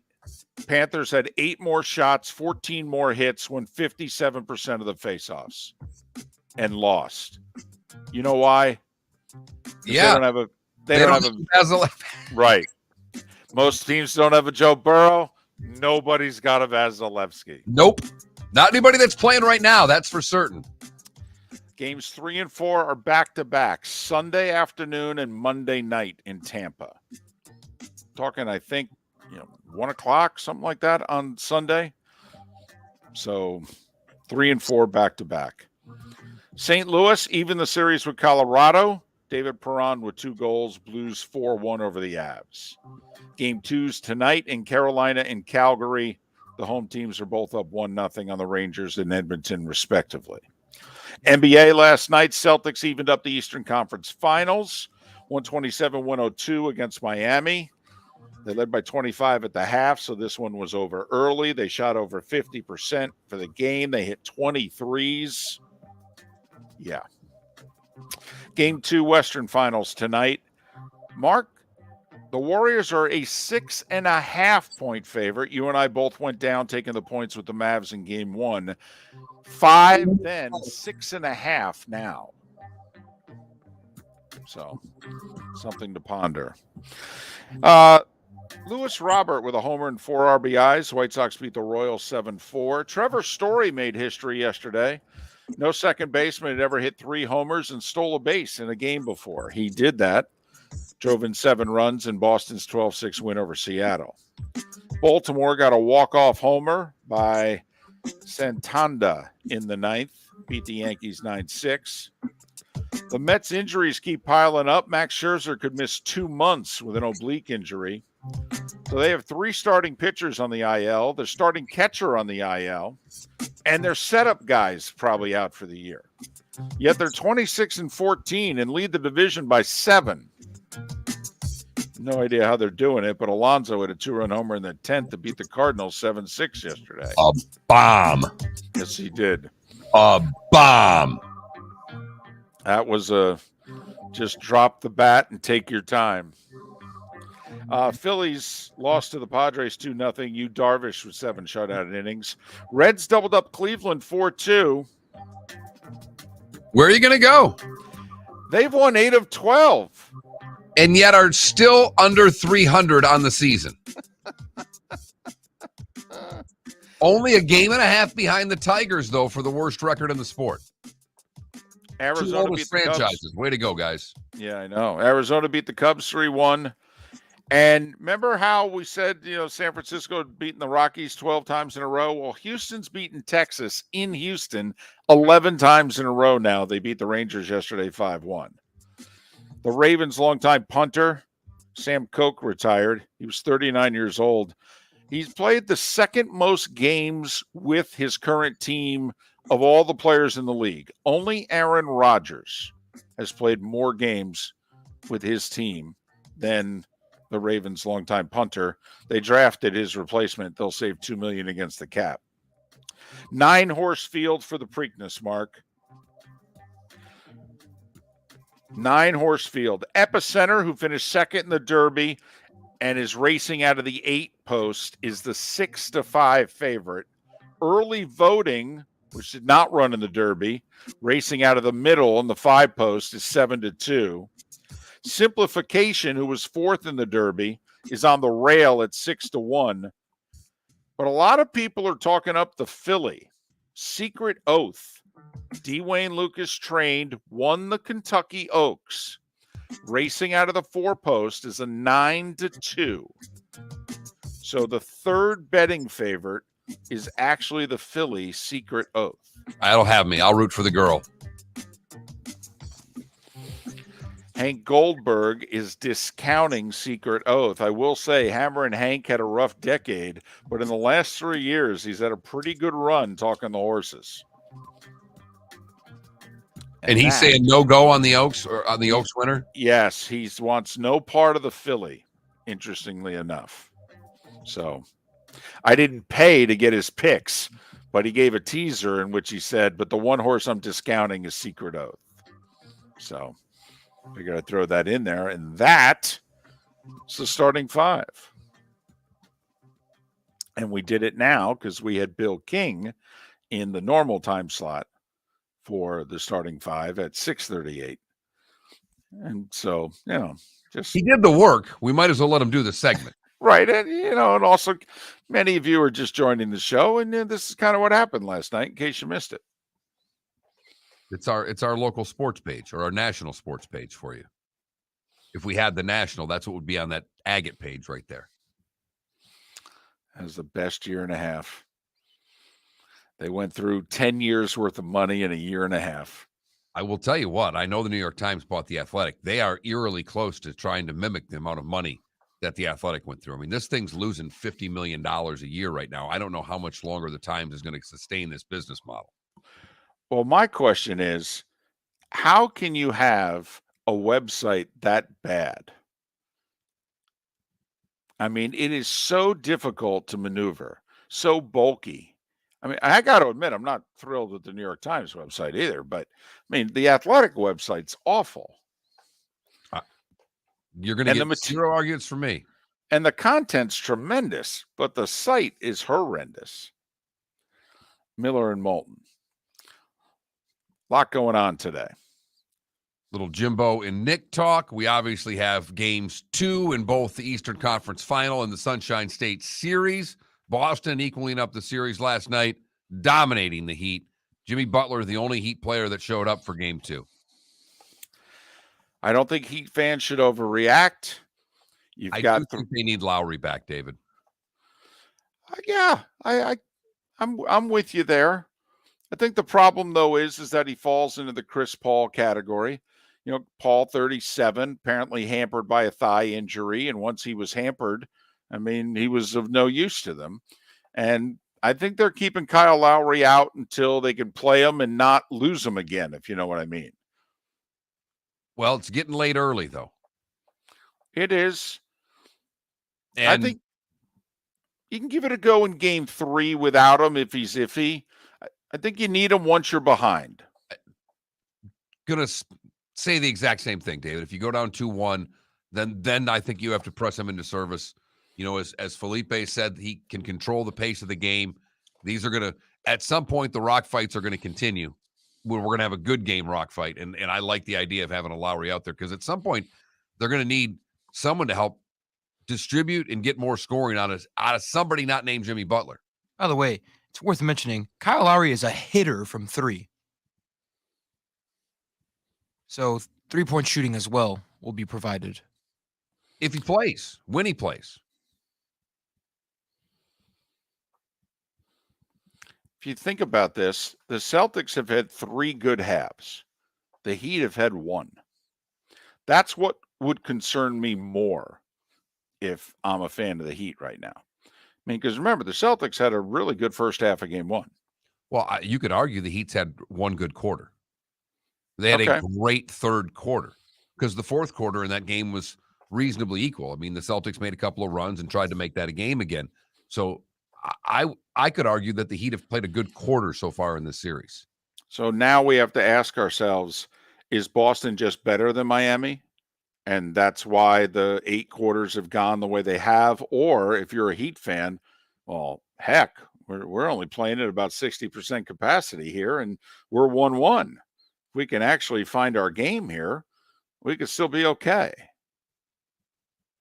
And, you know, Vincent left the game with an injury. I think that's something that you got to pay attention to. That Tucker, too. Or I'm sorry, Tucker left, not Vincent. Tucker left with the injury. So that's. Well, what was it? Damn near back-to-back times down the floor. They both slipped. 2 guys slipped on the same spot. I mean, that was weird. You know what they needed? They needed Felipe with the towel. That was right. The City of Palms there running out with the mop. 4 bars tip off, but it doesn't matter. Yes. Correct. Yeah, he did it for the college tournament. Oh, okay. He was sweaty in the college tournament. He was filming in the high school tournament. Gotcha. But he was running around on the court for both of them. Don't kid. It's the same arena, though. Come on, Felipe. Give me a little credit. Yeah. I'm getting up at 4 in the morning, Felipe. He's 1,000 miles away and he's an hour behind us, for crying out loud. Give the man a break. I mean, a little something for the effort there, young lad. Not to mention a pretty long day with a radio show and 6 hours of a megacast. Although I didn't do much. I was on 3 times for like 28 total seconds. I had a great seat to a television show. You did have a great seat. I was actually working out when it started. I was on the elliptical. There's about 4 people in the room, and I just yelled out, "Look at David!" I was getting texts from people going, well, the best was the text I was getting from Joe's football spotters. They're texting me going, "Why are you so close?" And I'm going, well, apparently I might be needed. They're like, come on, you're not going to be needed. I'm like, well, I know that, but they don't. Golfers, are you bored of the same old driving range warm-up routine that's not getting you the results that you want on the course? Power up your golf swing by adding resistance bands to your range sessions with the Orange Whip Golf's Power Strap Kit. Featuring band attachments to your feet and hips, Power Strap resistance training will boost clubhead speed, increase power, improve flexibility, all with just a few swings. Buy a Power Strap Kit today. Go to orangewhipgolf.com and use code Miller10 to receive an additional 10% off the already great price of $119. Bring your big mouth to John Smith Subs and indulge in their overstuffed subs with the freshest quality ingredients. Enjoy our famous steak bomb with perfectly grilled marinated sirloin steak topped with provolone cheese, grilled onions, peppers, mushrooms, crispy bacon, juicy tomatoes, and creamy mayo.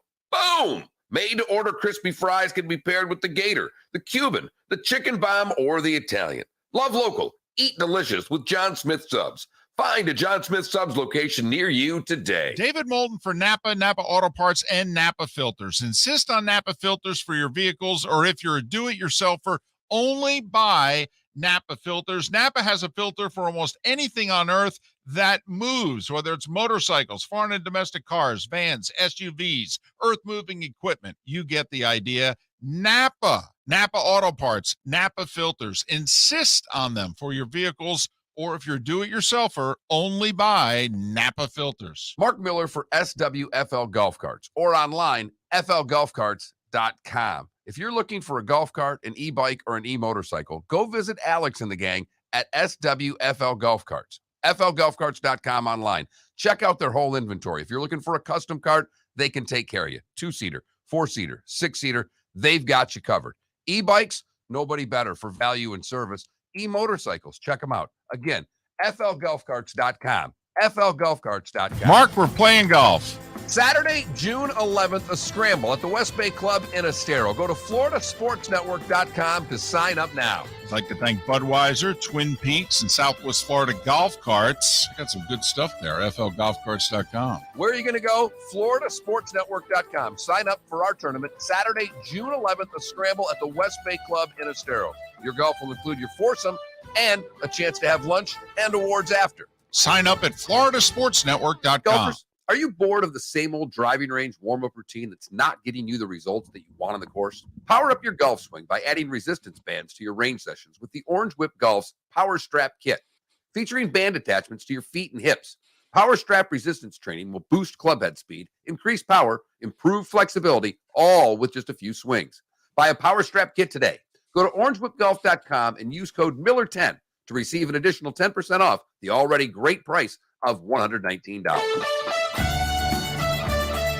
You were listening to Miller and Moulton on the Florida Sports Network.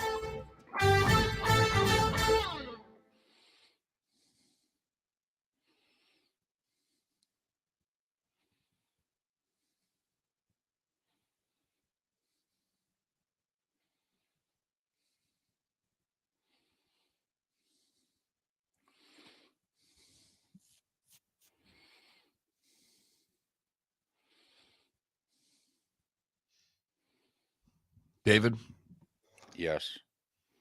I just did it. I beg your pardon? I just bought our 2 copies of the Phil Steele preview. Oh, the bonus? Yeah, we had to do it by the end of the month. Yeah, $47 for 2 magazines. Yeah. I mean, come on.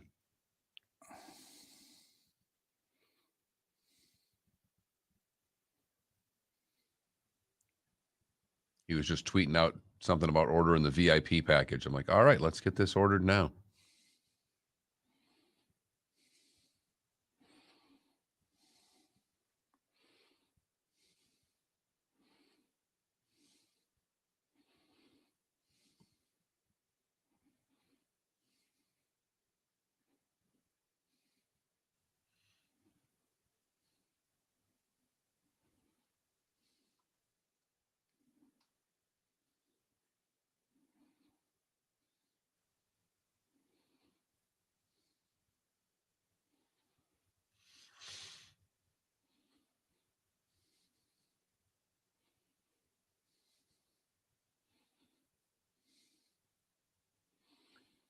Hey, you want to reach? I know it's not an A list, but you want to reach out to Rashad since we're on in Michigan. He might come on next week, talk some hoop.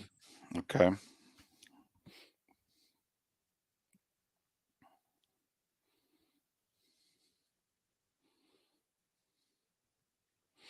We also get the digital magazine, right?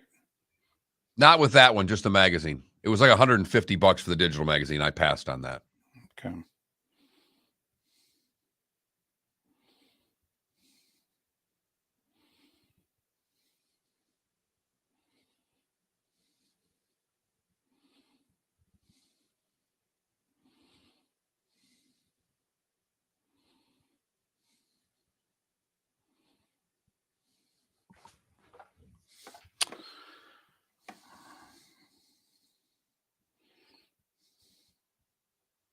You got the number there for Mike, right, Felipe?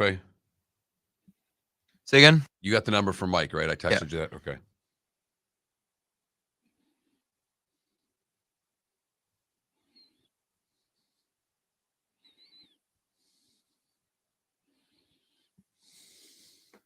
Figure it out, right? Yes.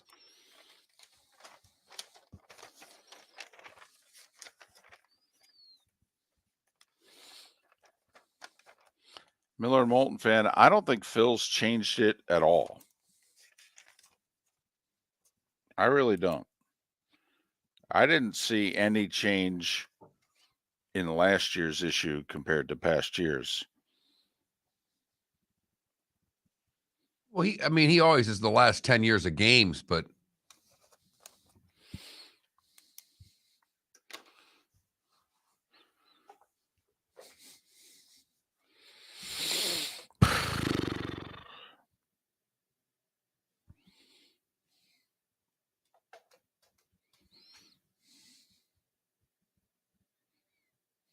He's on hold. We got 5 seconds.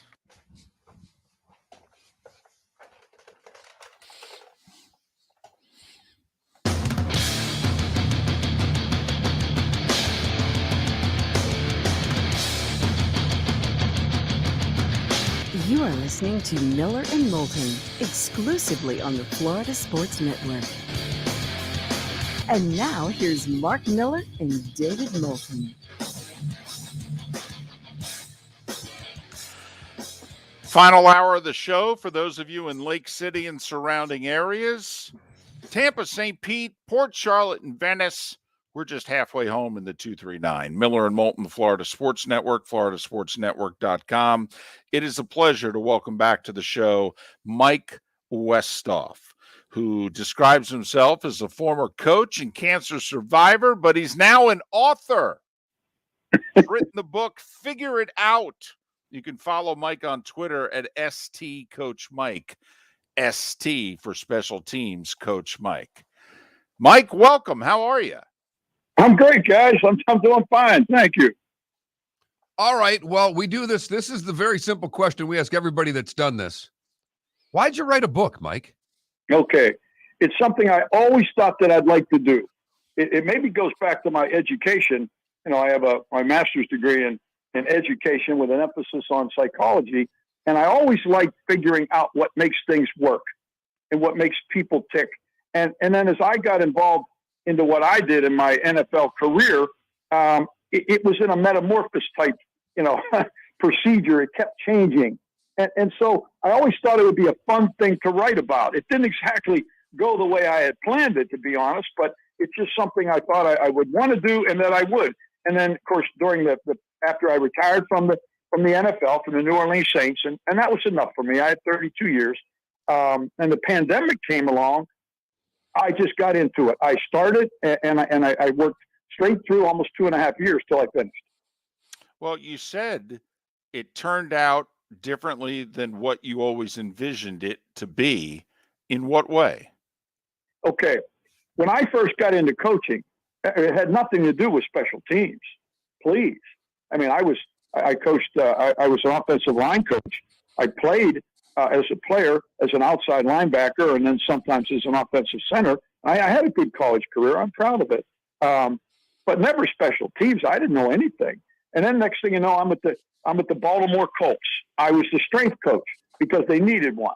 All right. Which I didn't want to do, but I got into it and I knew it would move on. I coached tight ends. I helped with the offensive line, things like that. And all of a sudden, Frank Kush one day during the 1982, during the player strike, came to me and we were actually jogging in Towson, Maryland. And he stopped and we took a walk and he said he was going to fire our special teams coach. He thought he just couldn't do the job. And I had talked him out of firing him, which might not have been the smartest thing I ever did, but because the guy was a pain in the neck, but I did it. And I said, I'll take it over. I'll do it. Okay, go ahead. You got it. Whoa. So here I am now, a special teams coach in the NFL, totally by accident. The good thing for me is that we were on strike, so I could start to figure it out. I inherited a notebook. It should have come with crayons. I mean, it was ridiculous. What is this? So that's how I started. And then little by little by little, I started to figure it out. And then I really kind of got into it because of the fact there was, at the time, no special teams coordinators, very little innovation, very little, and zero regulation. So I sort of figured out you can kind of do anything you want. You just try it. And I became very creative. And it was like I had a whole part of the football game to myself. That this is the way I looked at it. So I can do whatever I want. Just figure this stuff out, develop a philosophy, and make it work. And I got into it, and it became a real passion. And then I loved the fact of taking the underdog, the guy that nobody knew about, which is kind of the way I always viewed myself as a player or whatever. I started school very young. You read it, Mark. You know what I'm talking about. I was young. I was a little intimidated, but I figured it out. The next thing you know, you can have a realm of success. And so I fell in love with it. Well, Mike, I do want to get into one part of the book that I don't think that I knew nothing about you having a relationship with. You being with the Colts. You were part of the move. You were there when the Mayflower movers came. So just give us a little background on that infamous day in football history. Sure. Keep in mind, remember, first of all, the city of Baltimore had dramatically changed. They were on hard economic times. The textile industry had basically fled. I think it was Sparrows Point was the big steel mill. It had closed. They were on hard times. The city, the stadium was old. The famous storied Colts were a thing of the past. The players had gotten old. The stadium was a mess. They really didn't have. They had the least non-shared revenue in the NFL.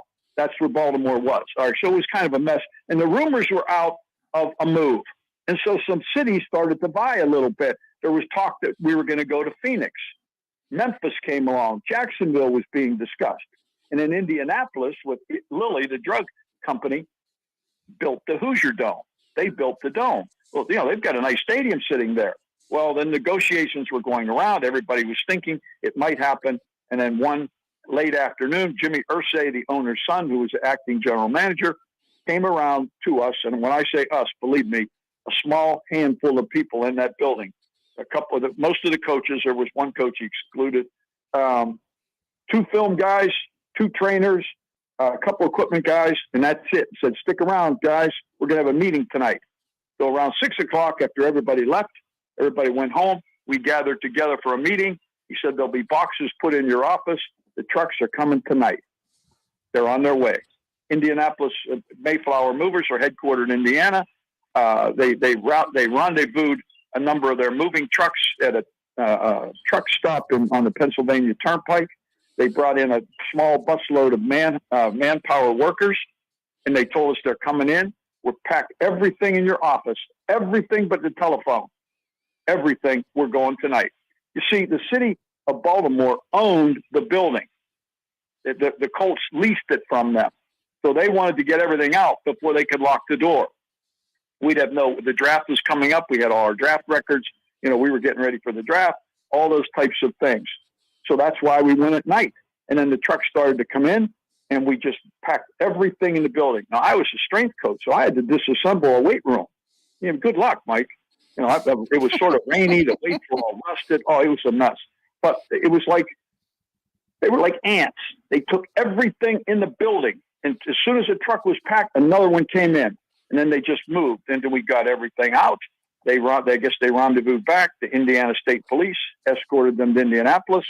And then a couple of days later, we, came. I remember going back to the building the next day, and now everybody showed up for work, and there was lots of yelling. There were plenty of tears, and it was a difficult time. It was a tough time. The city of Baltimore was furious. The mayor was furious, because he wanted to have he believed he had right of first refusal. He did not, as it turned out.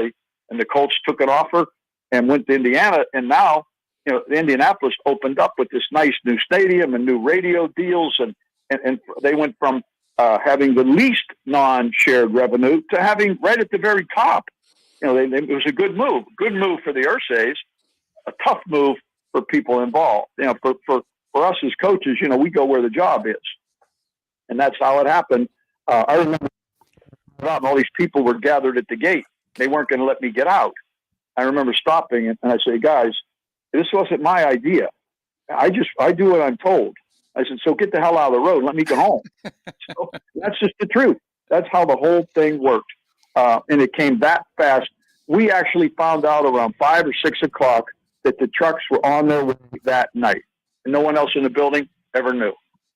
Mike Westhoff, retired coach, cancer survivor, and now author. And you can follow him on Twitter at STCoachMike. The book is Figure It Out. Figure It Out. Listen, you've got a lot of stories, and we could literally do hours with you. I just want to ask a simple question. How did you end up with Coach Shula? That's okay, after I was with the Colts and Frank Cush kind of fell out of favor with the players, and it was a mess, which is a shame because I had tremendous respect for Frank, and he put together a very good coaching staff. Had we been able to do the draft the way we wanted in 1982, we would have drafted Dan Marino with the first pick as coaches. John Elway was taken. John didn't really want to go to Baltimore, and that, the mess that ended up. Okay, so anyway, I leave. I when Frank Cushy goes in the USFL out to the Arizona Outlaws, I went with him as the offensive line coach. It only lasted for 1 year, and then the USFL faded and came to an end. Coach Shula, they had gotten beat in the playoffs and were coaching the Pro Bowl. And Don was looking for a special teams coach that could coach tight ends. Ron Stark was the Pro Bowl punter. He had played for me at Indianapolis. I actually drafted him. He was our first pick in the second round in 1982 out of Florida State, the great athlete and great punter. Ron told Don Shula, he said, Mike Westhoff's pretty good. He's a good coach. Don Shula called me. So would you be interested? Yes, sir. I'll start walking today. When you're calling. And I went to Miami. It really, be honest with you, it wasn't much of an interview because you really didn't interview with Don Shula. Don Shula told you how the job was going to be done. That was the interview. He said, "Look, this is how we do it." Yes, sir, I can do that. And Coach Shula hired me, and I coached tight ends. I helped with the offensive line. Our offensive line coach, John Sandusky, had gotten a little bit older, and he had some health issues, so I did a lot of that and coached the special teams. And then Coach Shula and I would do that, and that began my relationship with him. Anything with Don Shula starts off tough. It's not easy. He was tough. But you had to earn everything. And over a period of time, I did that with him and became very close to him. And I'm proud to say, as I mentioned in my book a lot of times, I use the phrase with guys who play for me, my guys, I became one of his guys. And I'll always be very, very proud of that. And, I told you this, Mike, when we talked on the phone. I've only met Coach Shula in person once. When he walked into a room, he commanded a presence, whether it just was something about Don Shula walking into a room. You knew he was there. I can't imagine it was much different when he coached. No, it really wasn't. He was a great student of the game. He was one of those few coaches in NFL history, and I'm talking today included, that could walk into any meeting room and take over the meeting. I mean, he could teach everybody. I mean, he could teach the defensive backs how to play. He could teach the linebackers how to read. He could do it all. And he called plays. He called plays from the sideline with no script. He memorized it. He would call from the sideline with no script. Now, he had help. Don Strock used to help him a little bit. And, of course, Marino, Dan would help him when they weren't yelling at each other, which was so much fun. I loved it. And they loved each other. They had a tremendous relationship. But they were both so competitive. And it was I think I did a good job of capturing a lot of what Don Shula was like and how he did it. As I described him, he wasn't the head coach of the Miami Dolphins. He was the head coach of the National Football League. At that time, he was first and nobody was second. And that's a time when coaches ran the business. He's Mike Westhoff. Mike, I got to stop you short. We're up against a hard break. Back with more with Coach Westhoff and more on his book, Figure It Out, on the other side. Miller and Moulton. Thanks for listening. The Florida Sports Network. Golfers, are you bored of the same old driving range warm-up routine that's not getting you the results that you want on the course? Power up your golf swing by adding resistance bands to your range sessions with the Orange Whip Golf's Power Strap Kit. Featuring band attachments to your feet and hips, Power Strap resistance training will boost club head speed, increase power, improve flexibility, all with just a few swings. Buy a Power Strap Kit today. Go to orangewhipgolf.com and use code Miller10 to receive an additional 10% off the already great price of $119. David Moulton for Napa Auto Parts, and Napa Filters. Insist on Napa filters for your vehicles, or if you're a do-it-yourselfer, only buy Napa filters. Napa has a filter for almost anything on earth that moves, whether it's motorcycles, foreign and domestic cars, vans, SUVs, earth-moving equipment. You get the idea. Napa Auto Parts, Napa filters. Insist on them for your vehicles, or if you're do-it-yourselfer, only buy Napa filters. Mark Miller for SWFL Golf Carts, or online, flgolfcarts.com. If you're looking for a golf cart, an e-bike, or an e-motorcycle, go visit Alex and the gang at SWFL Golf Carts. flgolfcarts.com online. Check out their whole inventory. If you're looking for a custom cart, they can take care of you. 2-seater, 4-seater, 6-seater, they've got you covered. E-bikes, nobody better for value and service. E-motorcycles, check them out. Again, flgolfcarts.com. flgolfcarts.com. Bring your big mouth to John Smith Subs and indulge in their overstuffed subs with the freshest quality ingredients. Enjoy our famous steak bomb with perfectly grilled marinated sirloin steak topped with provolone cheese, grilled onions, peppers, mushrooms, crispy bacon, juicy tomatoes, and creamy mayo. Boom! Made-to-order crispy fries can be paired with the Gator, the Cuban, the Chicken Bomb, or the Italian. Love local. Eat delicious with John Smith Subs. Find a John Smith Subs location near you today. You are listening to Miller and Moulton on the Florida Sports Network.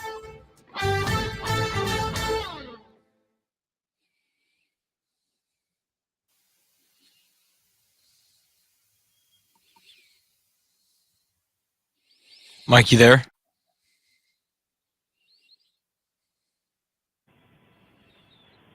There he is.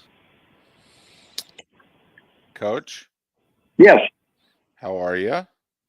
I'm good. Appreciate you doing this with us. We'll have about 10 minutes on the other side when we come back. And we're coming back at about, I appreciate your estimate. Thank you. and we'll come back in about 4 minutes, and then we'll have 10. Okay, sure. Yeah, too many other good stories I wanted to get to, Mike.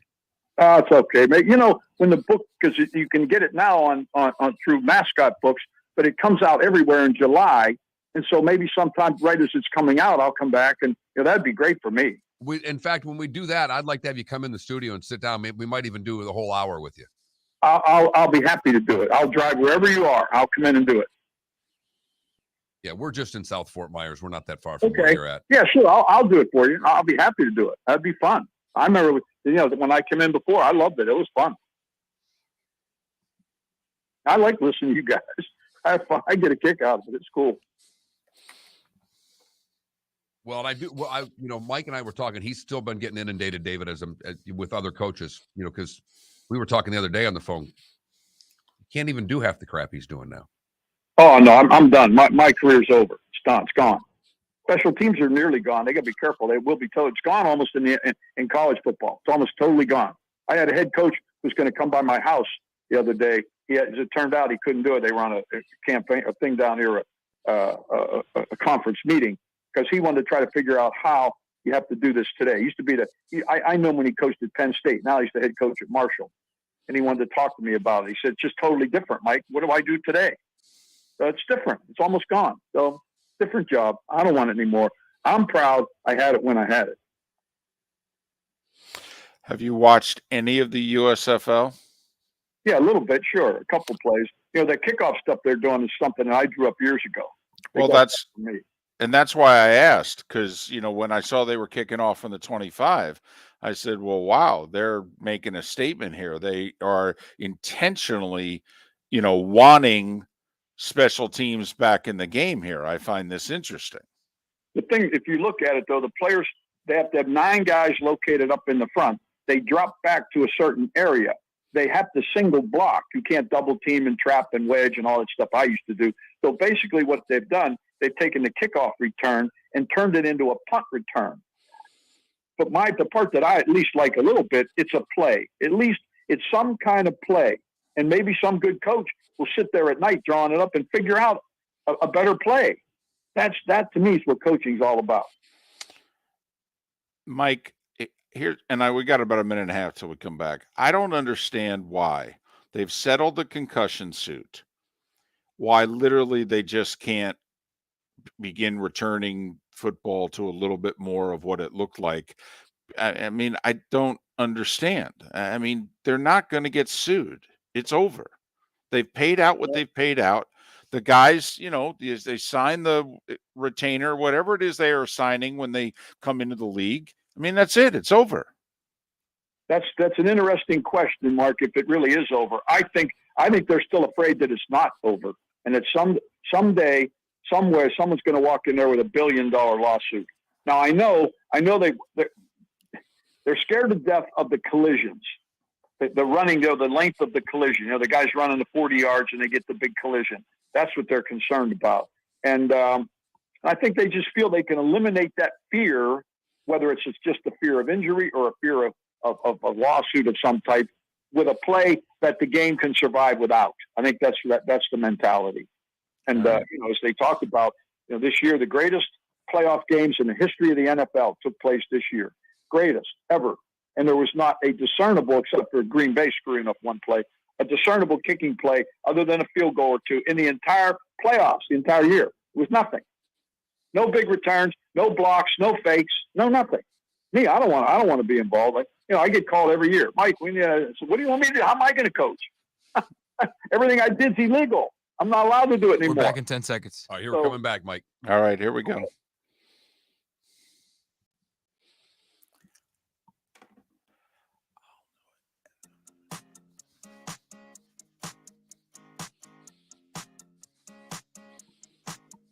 You're listening to Miller and Moulton, exclusively on the Florida Sports Network. Back with more with Mike Westhoff, author of Figure It Out.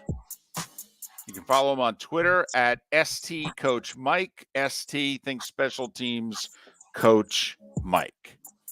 Coach, wanted to talk to you about Coach Bryant, because two things. One, you said in your book you always wanted to you transferred. Mike Westhoff was doing the transfer portal before anybody was doing the transfer portal. That's the way things worked out with him playing college. But you said one of your regrets was you wanted to transfer to Alabama and you didn't. That is one. And two, talk about your chance meeting with Coach Bryant. Yeah, I did. I thought I went to the University of Wyoming, which I really liked. I was happy. I came out, I was young when I came out of school. I was undersized. And I ended up at Wyoming, and I loved it. And they were a really good football team. They were good. But what they were doing was a little shaky. We had freshmen weren't eligible. And we had 105 freshman football players. And at the end of that year, at the end of that off season, or not off season, but winter during the year, they would cut. They would cut guys, and then they decided out of the 100, they would keep 23 on scholarship. Well, I was the 23rd player. That's what he told me, Lloyd Eaton. Said, yeah, Mike, you're number 23. Well, it frustrated me, and I wanted to transfer.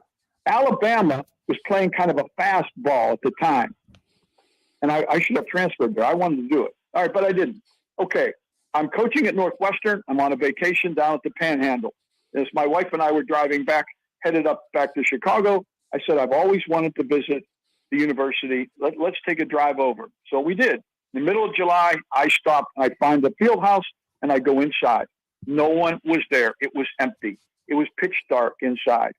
And I'm walking around. I saw the trophies. It was old and storied and really tremendous.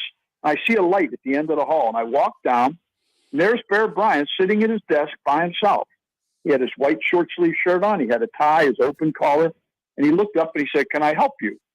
And I went in. I said, "Yes, sir." I went in and sat down, and he said, "Well, sit down, let's talk." And he told me nobody was here. Everybody was on vacation, and he was doing some paperwork. And we talked about myself, about, where I went to school and where I played and, all that kind of stuff, and where I was coaching currently. And he said, "Do you want to take a look around?" "Oh, what are you going to, Bear Bryant?" "Yes, sir." He got up, he put on his houndstooth hat. It was the greatest. He said, "Come on." We walked outside. He went into where the practice field were. He showed me this tower. He said, "I spend most of my time there coaching." He said, "I'm getting older. I don't get around as well as I used to. I get tired." And he said, "So I do most of my stuff there now." And then we started walking, and he was showing me these different buildings on the campus. He said, "See, that's the new library." He said, "We built that wing," meaning football money. He said, "There's a new addition." And he was so proud of the university and what they had done. And as we were walking, he said, "Do you mind if we take a rest?" He said, "I get tired." And we sat down on a curb under a tree, Bear Bryant and me, totally by accident. And he wiped his brow with his handkerchief, and he said, I get tired. I don't feel as good. And we started talking. And he said, "I'm going to give you a piece of advice. He said, "I want you to do two things in your coaching career." He said, "You want to do this well?" He said, "Don't be afraid to change." He said, "Sometimes the worst mistakes that I've made is when I held back on change. I was hesitant." He said, "All right, that's when I've goofed up." He said, "You got to be ready to change." And he said, "I decided to make a change that was the biggest change that this university in this state maybe ever made. I think anyone would know what I'm talking about. Is he decided that he was going to recruit Afro-American football players and give everyone a chance. And he talked about that a little bit. He said, don't be afraid to change. And then he told me, he said, the better the player is, the harder you can coach him. He said, good players want pushed. He said, you might not always be the most popular guy. If you want to be the best, don't forget that. We got up. I helped them up.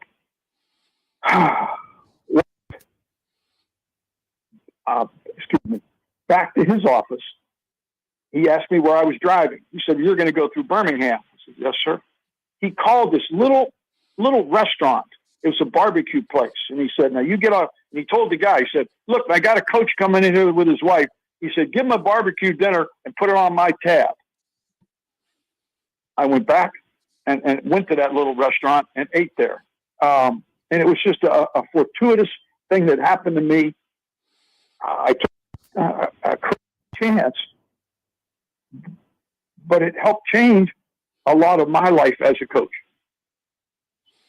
That is a great story, Mike. And we've known you for a long time, and we never knew that you crossed paths with the great Bear Bryant. And that was wonderful. There are many stories like that. The book is Figure It Out. Figure It Out. Widespread distribution in July. Mike, quickly, we still have a few minutes left, but quickly, where can people get it now if they want it? Yeah, you can get it now through the publisher, which is Mascot Books, MASCOT. You go into Mascot Books in the search area, put in the title of the book, Figure It Out, and it'll tell you how to buy it different ways, a hardcover, soft cover. It can be delivered right to your house. You can get it right now. I'm proud. I think it's a very good book. I really do. I love the interviews. And then it'll be anywhere in July, Amazon, Barnes & Noble, et cetera. But Mascot Books, right now, they'll deliver it right to your house. I think it's worth it. It's a cool story. That part of the game does not exist today.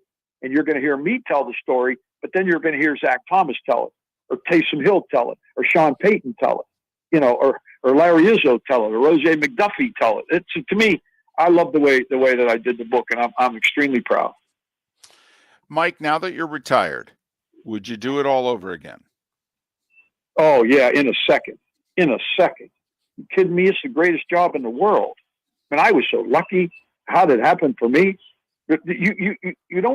You earn if you do it right, you earn your way out of that stadium. When I would come out of there and I'd look up and there'd be 80,000 people, and I knew there were millions more watching on TV, and I had a chance to be part of that. Oh, come on. I'm the luckiest guy ever.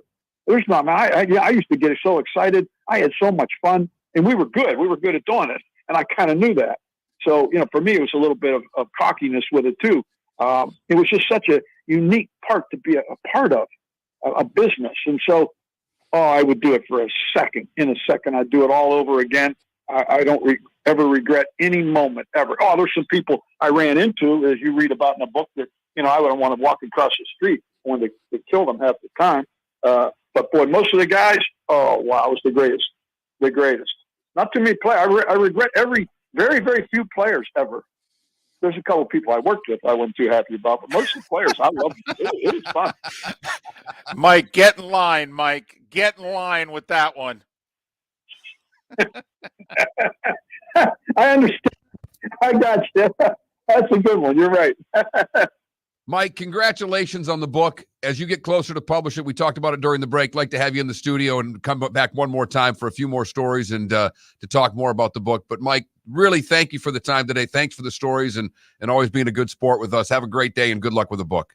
Yeah, guys, thank you. Thanks for having me. You're the greatest. Mike Westhoff, the book is Figure It Out, Mascot Publishing, if you want to get it now. Full release in 2 months' time. You can follow Coach Mike Westhoff on Twitter at STCoachMike. STCoachMike. It is a long book. It's 400 plus pages, but it is a very easy read. Yeah, but this is what we have been told by our audience over 15 years that they want. They want the stories. They want to learn about the people, the personalities. We can get the games on TV. We can't get all the other stuff. No doubt. No doubt. And you get a lot of it in there. Didn't even get into the Woody Hayes stuff that's in there. He coached with Lee Corso when he was getting his grad degree at Indiana. So, I mean, you're just starting to scratch the surface of this. His stories have stories, as we like to say, David. Plus, he had that long NFL career, whether it was Shula, Jimmy Johnson, Dave Wannstedt, Rex Ryan, and the Jets. Agonizingly close to the Super Bowl. Never got the ring. Never got to the game. No, his last full year was that controversial Saints-Rams NFC title game when the Saints got hosed. Would have at least gotten to the game if they had gotten the call right. Miller and Moulton, the Florida Sports Network. Golfers, are you bored of the same old driving range warm-up routine that's not getting you the results that you want on the course? Power up your golf swing by adding resistance bands to your range sessions with the Orange Whip Golf's Power Strap Kit. Featuring band attachments to your feet and hips, Power Strap resistance training will boost clubhead speed, increase power, improve flexibility, all with just a few swings. Buy a Power Strap Kit today. Go to orangewhipgolf.com and use code Miller10 to receive an additional 10% off the already great price of $119. Mark, we're playing golf. Saturday, June 11th, a scramble at the West Bay Club in Estero. Go to floridasportsnetwork.com to sign up now. I'd like to thank Budweiser, Twin Peaks, and Southwest Florida Golf Carts. Got some good stuff there. FLGolfCarts.com. Where are you going to go? floridasportsnetwork.com. Sign up for our tournament Saturday, June 11th, a scramble at the West Bay Club in Estero. Your golf will include your foursome and a chance to have lunch and awards after. Sign up at floridasportsnetwork.com. David Moulton for Napa Auto Parts, and Napa Filters. Insist on Napa filters for your vehicles, or if you're a do-it-yourselfer, only buy Napa filters. Napa has a filter for almost anything on earth that moves, whether it's motorcycles, foreign and domestic cars, vans, SUVs, earth-moving equipment. You get the idea. Napa Auto Parts, Napa filters. Insist on them for your vehicles, or if you're a do-it-yourselfer, only buy Napa filters. Bring your big mouth to John Smith Subs and indulge in their overstuffed subs with the freshest quality ingredients. Enjoy our famous steak bomb with perfectly grilled marinated sirloin steak topped with provolone cheese, grilled onions, peppers, mushrooms, crispy bacon, juicy tomatoes, and creamy mayo. Boom! Made-to-order crispy fries can be paired with the Gator, the Cuban, the chicken bomb, or the Italian. Love local. Eat delicious with John Smith Subs. Find a John Smith Subs location near you today. You are listening to Miller and Moulton on the Florida Sports Network.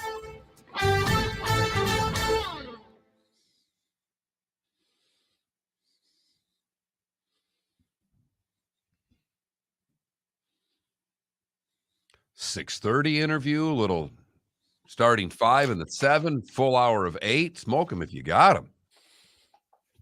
Yeah, I think we've had a good week.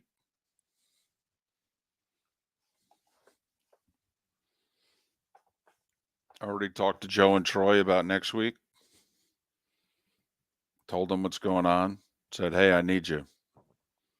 And they agreed? And they said, okay.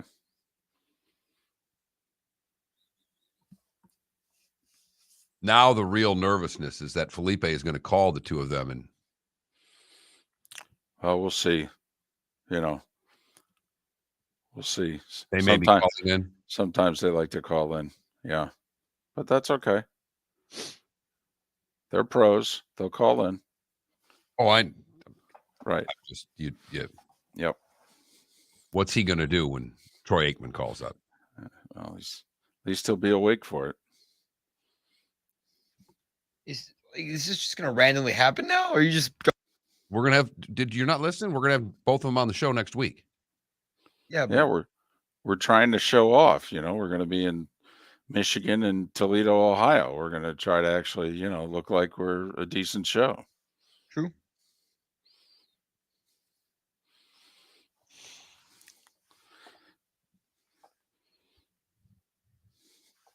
Amari.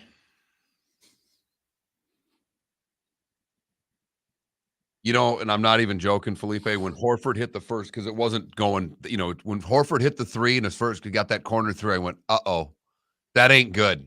That He was wide open. I know he was, but it's like that, but that's what I mean. You miss a game and you got that wide open three. You miss it. He could be missing a bunch of them. Oh, right. He nails that one. I went, oh, it's going to be a long night for the And it was Heat. just stupid, lousy, the defense were playing. Terrible defense. You got PJ pressuring Tatum. Tatum obviously baits him at top of the key at half court. Then Tatum, who is like 50 years younger than him, dashes toward the paint. Smart gives him a bounce pass. He gives a pass. They pressure him. He kicks it in the corner. He's wide open. I mean, come on. A lot of bad double teams. What? Yeah, I know. Oh. Ah, that's funny. Did he actually, though? I'm just kidding. Miller and Moulton fan, though, my understanding is people like it. I will say, I had 2 of them. I thought they were pretty good. It's a healthy beer. But let's face it, quantify elite ball movement. it's Troy Aikman in Texas. 2014 Spurs basketball. Look it up. Or just that final series, really. What is he doing? Yeah. What is he doing? What? Going behind the net. What is he doing? Oh God, I know. What is he doing? Idiot. God almighty. I mean, never, David, ever. If my whatever team did that, I would be screaming at my defenseman for that. Yes, I would pull the 9-year-old aside and go, "You're a defenseman." Okay. There is nothing more important than protecting the front of the net. They got a stat up right now. Tampa 9-0 when they go up 2-0 in a series. None of them have ever gone to a game 7. Oh, last year went up 2-0. It only went 6. Panthers got a split, won game 5 at home, lost game 6. See, that's correct. Seems to be the whole game right now, isn't it? I mean, when I watch the NBA, it's what team can make the extra pass to get the open look and what team shoots too early. That seems to be kind of the game now. And I'm not downplaying at all what you're saying, but that to me seems to be the game today. All right, Josh, on hold. We got like 15 seconds. What's the poll results, Mark? 72-28. Wow. Or 73-27, actually. I didn't. Come back.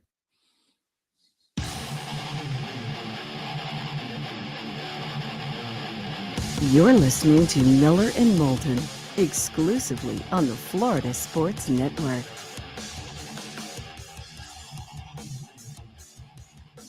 "22 minutes before the hour, before our week is done in Tampa, St. Pete, Lake City, and Port Charlotte and Venice. Of course, the bonus hour at the top of the hour for those in the 239. Miller and Moulton, the Florida Sports Network. Our poll question today, floridasportsnetwork.com. Which team are you on? Which team are you siding with? Team Jimbo, Team Nick? Right now, bit of a runaway. Team Jimbo, over 70%. Go to floridasportsnetwork.com. Josh Pate's kind enough to join us. Covers college football for a living, 24/7 sports. CBS Sports HQ, host of the Late Kick podcast. You can follow him on Twitter at Late Kick Josh. Josh, it's David and Mark once again. Thanks for your time. Well, we can just start there. This is all unfolded in the last 24, 36 hours. If you had to answer our poll question, which box you checking? I'd be smart enough to hit the X and get out of there before anyone got me on record with that. Or I would do the write-in, and I would just write in Team College Football or Team Josh. Because Team Josh really won yesterday more so than either one of those. You know what? You're not wrong. And Team Miller and Moulton won yesterday too, because if we're talking college football at the middle of May, because we had 2 coaches throwing emergency pressers to first bash one another and then one to come out and play the apology game.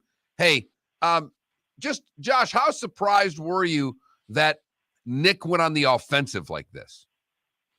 I was pretty I wasn't surprised that he felt the way he did. I was stunned that he actually named names, I guess, for lack of a better term. I did a lot of reaching out yesterday to a lot of people around that program. I kind of had a suspicion. I wanted to see if I could get it validated, and I did. When I watched him, and I've been in a closed setting with him before. I've been in an off-the-record setting and then plenty of on-the-record settings. You heard Nick Saban in a typical fashion for him in an off-the-record setting. You heard him in what he would sound like in a closed environment. If he were talking just to donors or alumni or a certain group of people, but there weren't cameras present, that's pretty much Nick Saban, and that's not just him. That's how most coaches talk at those kind of functions. It's kind of like a pep rally, so to speak. And so you got that. Well, I obviously, since we saw the footage, realized, it wasn't closed. Did he think it was closed to the media? Well, it turns out that's one of those events where it was supposed to be 10-minute media session, sweep the room, then we'll start the event. The only problem is, as you saw, the media did not get swept. And I don't think Nick Saban realized that. Now, to his part, you shouldn't have said what you said either way, but I realized very quickly he does not know he's being recorded, does he? Now, in 2022, that's never an excuse, but I listened to that, and then I knew, knowing Jimbo Fisher, I knew immediately he's going to answer. There is no way, there is no force of nature in College Station, Texas, that could have stopped him from running to the nearest microphone and talking to some folks out there. Not everyone was on board with him calling that press conference yesterday. It was so impromptu. Not only was he wearing jeans, they also did not. They didn't even have time to get the right sponsored water bottle up there. There was no label on the water bottle he was drinking from. So that's how impromptu that was. I tried to think back, and I could not, off the top of my head, come up with a more surreal 12 to 24-hour exchange publicly between head coaches like that. I don't remember it.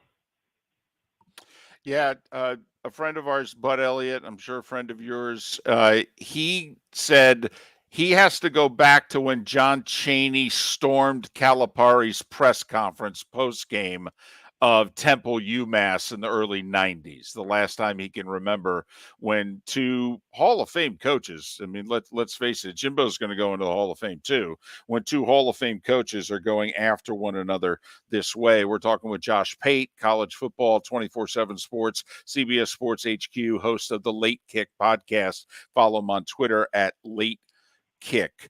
Josh, okay, let's say everything you said is 100% factual.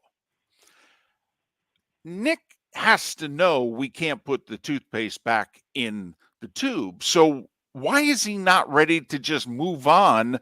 He can be the best at whatever the game is. So he gets beat for 1 year. He can adjust. He can have that recruiting class next year. I don't understand why he's this bent. Well, I'll give you my interpretation.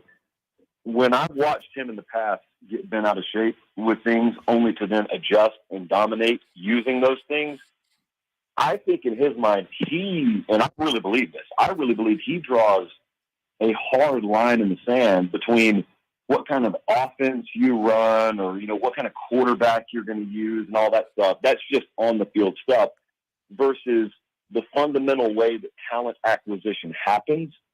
And he's not alone in this. A lot of guys feel this way. He's just the one who's been outspoken about it. I think he looks at it and says, yeah, have I complained in the past? Yeah.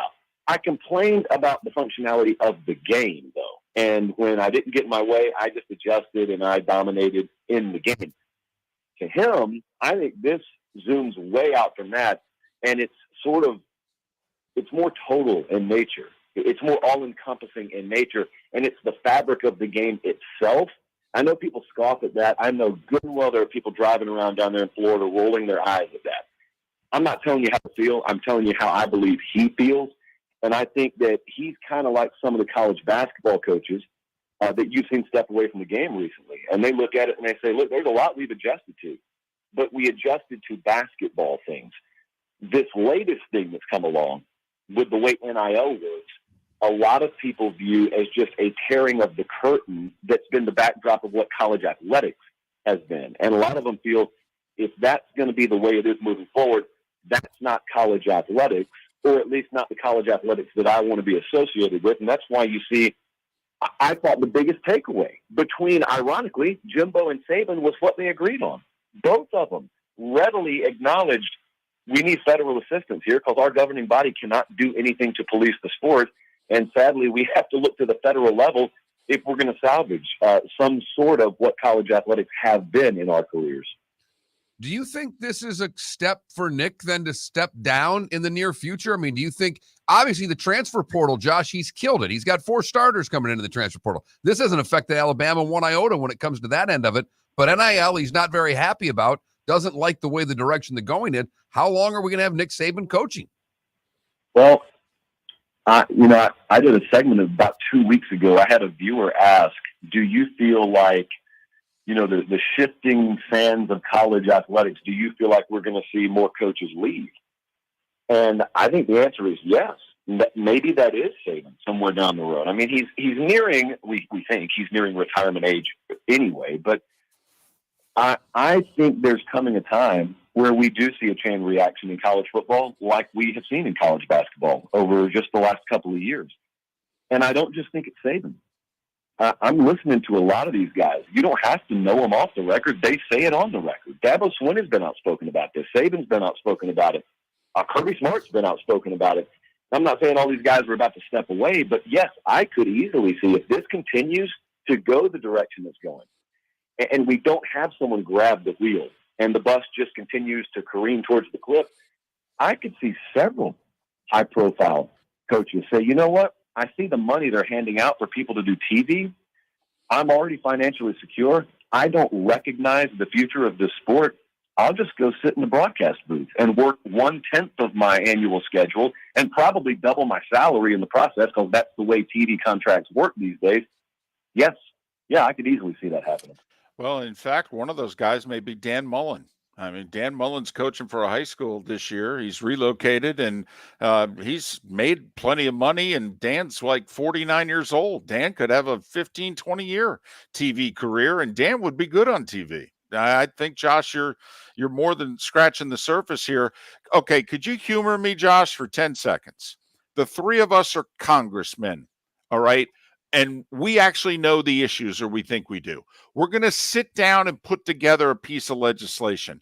I just don't understand what we could put on paper that would not get overturned in the courts, if you know what I mean, to fix the big problem that NIL has created. Yeah, it's antitrust is what it has to be. But then once I say those words, then I put on my Jimbo Fisher hat and I say, and I'm not smart enough to figure all that out. So I agree with him. I'm not smart enough to figure all that out. I understand the general theme. I understand the principle of what we need here. But when it comes to hammering legislation out, there's a reason why I just wear the same T-shirt every day. And I don't put on those expensive three-piece lawyer suits because that's not what I'm cut out for. But I do agree with the theme that it's needed if you want to keep college athletics in even somewhat of a classical model. Because I'll tell you why. I had a long conversation with someone yesterday who's kind of on the other side of this. And they said, you know what happens the moment you bring antitrust into this? You are essentially sounding a bullhorn for a bunch of lower income kids. And you're telling them we are actively trying to stand between you and the ability for you to make money and create a better life for your family. And that probably is perception. It shouldn't be reality, though. You see, if I were to hammer things out, if I had my way, I would have the antitrust. I would have the ability to basically create college football as sort of a natural preserve within the city of American sporting society, because we understand there have to be some guardrails that protect this thing, or else it just gets swallowed immediately. Because it would college football can't stand up to the free market, and so you have to choose whether you want it to exist or not. But even within a reworked antitrust situation, there's no way that I'm about to watch these billion-dollar TV deals get signed and not let those kids participate in revenue-sharing programs with those conferences. To me, that has to be a concession made. You cannot have kids not making any money after you've reworked your deal and you're signing television deals that dwarf whatever even you have made in the past. So I think there's a way to feed all the open mouths here. That's what I think there's a way to do if you have some common sense folks at the table.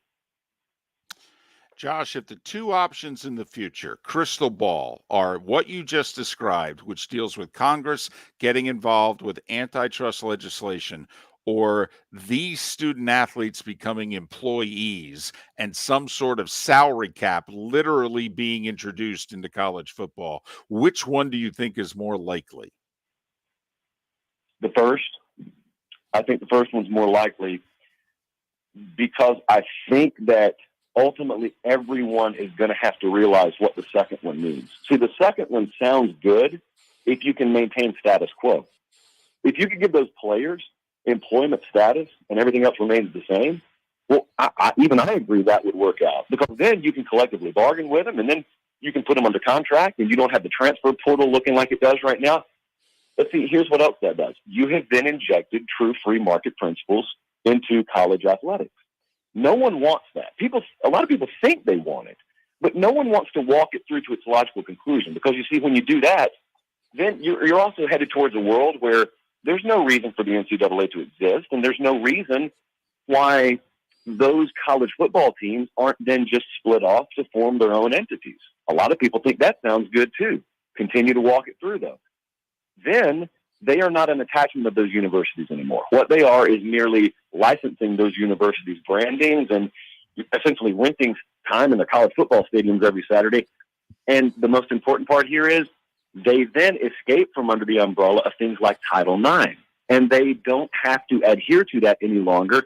And if you want true free market, you need to understand that means that football is not subsidizing anything else at those universities anymore. They're just keeping the entire pie for themselves. So in an effort to fight for some players' rights, you have then sacrificed opportunities for infinitely thousands more college athletes in non-revenue generating sports that only survive right now, whether it be in the pool or on the tennis court or on the golf course, because of football. So the collateral damage far outweighs whatever damage we think we're doing right now by maintaining somewhat of a classical model. Good thing this isn't layered.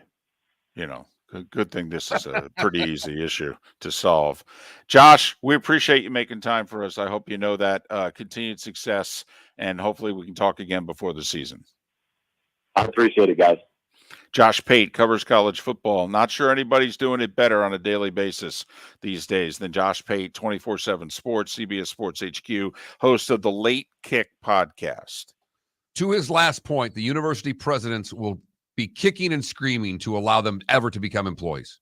It is the one factor that has to be accounted for, is that the ADs could all be on the same page. The university presidents are not all on the same page as the ADs. It's kind of complicated. It was real easy to, and this is why the NCAA completely screwed up for the last 10 years. They should have been able to see this coming. We did. Yes. And we're a couple of yahoos, and we saw it coming.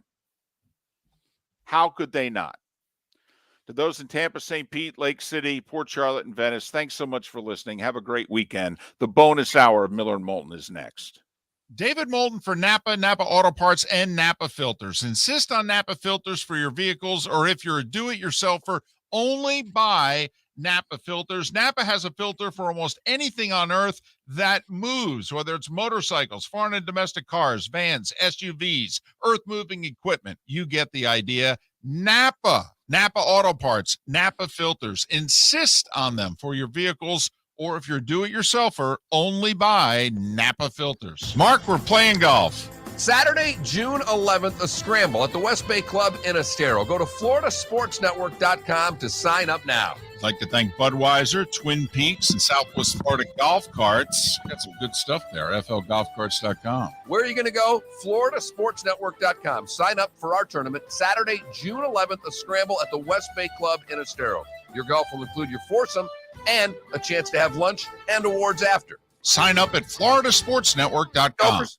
are you bored of the same old driving range warm-up routine that's not getting you the results that you want on the course? Power up your golf swing by adding resistance bands to your range sessions with the Orange Whip Golf's Power Strap Kit. featuring band attachments to your feet and hips. Power strap resistance training will boost club head speed, increase power, improve flexibility, all with just a few swings. Buy a power strap kit today. Go to orangewhipgolf.com and use code Miller10 to receive an additional 10% off the already great price of $119. Mark Miller for SWFL Golf Carts or online, flgolfcarts.com. If you're looking for a golf cart, an e-bike, or an e-motorcycle, go visit Alex and the gang at SWFL Golf Carts. flgolfcarts.com online. Check out their whole inventory. If you're looking for a custom cart, they can take care of you. 2-seater, 4-seater, 6-seater, they've got you covered. E-bikes, nobody better for value and service. E-motorcycles, check them out. Again, flgolfcarts.com. flgolfcarts.com. Golfers, are you bored of the same old driving range warm-up routine that's not getting you the results that you want on the course? Power up your golf swing by adding resistance bands to your range sessions with the Orange Whip Golf's Power Strap Kit. Featuring band attachments to your feet and hips, power strap resistance training will boost club head speed, increase power, improve flexibility, all with just a few swings. Buy a power strap kit today.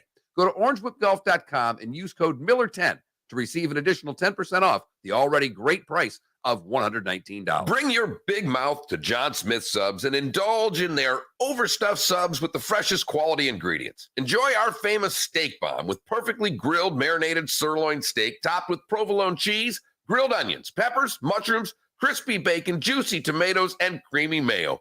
Boom! Made-to-order crispy fries can be paired with the Gator, the Cuban, the chicken bomb, or the Italian. Love local. Eat delicious with John Smith Subs. Find a John Smith Subs location near you today. You were listening to Miller and Moulton on the Florida Sports Network.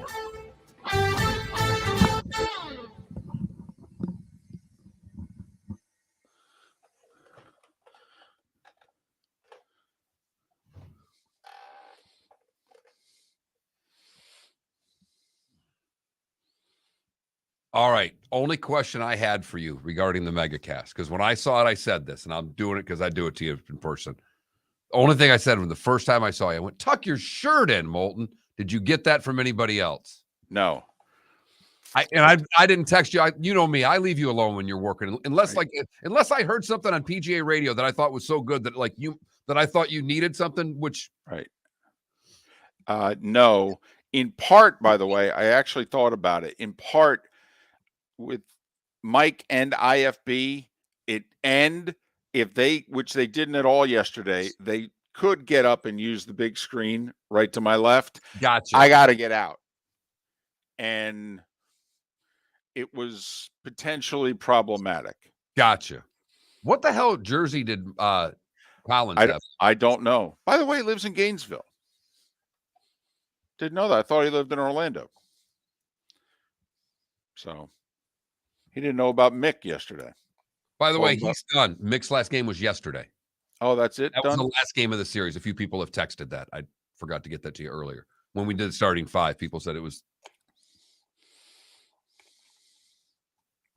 final home game of the series was last night. Gators won 14-5. Guys, I'm 37. Mick's the only voice I've known. Yeah.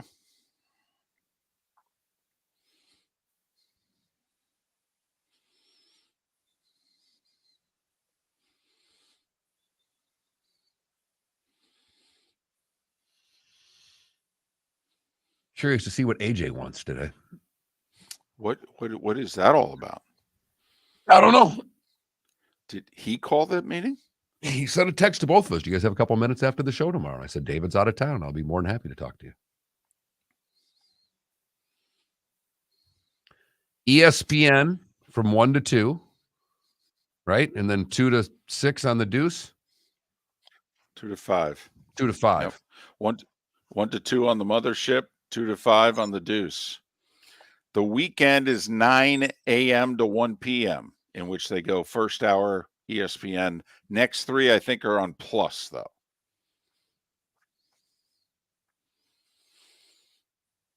And I think I was on for 36 seconds, maybe less yesterday. Joe kept I did. Joe kept threatening to talk golf, but they never did. That's because every guest showed up.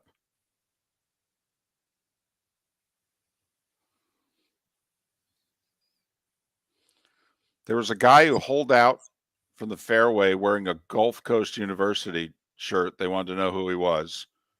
I told him he was one of the 20 PGA pros in the field. Who was it? Jamie Mueller.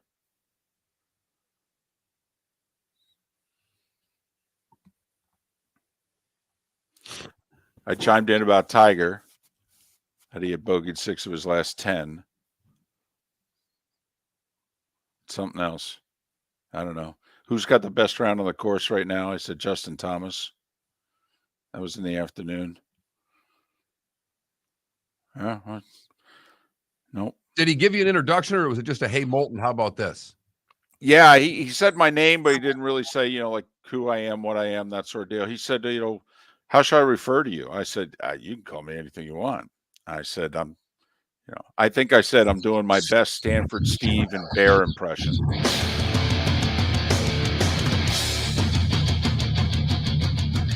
You are listening to Miller and Moulton, exclusively on the Florida Sports Network.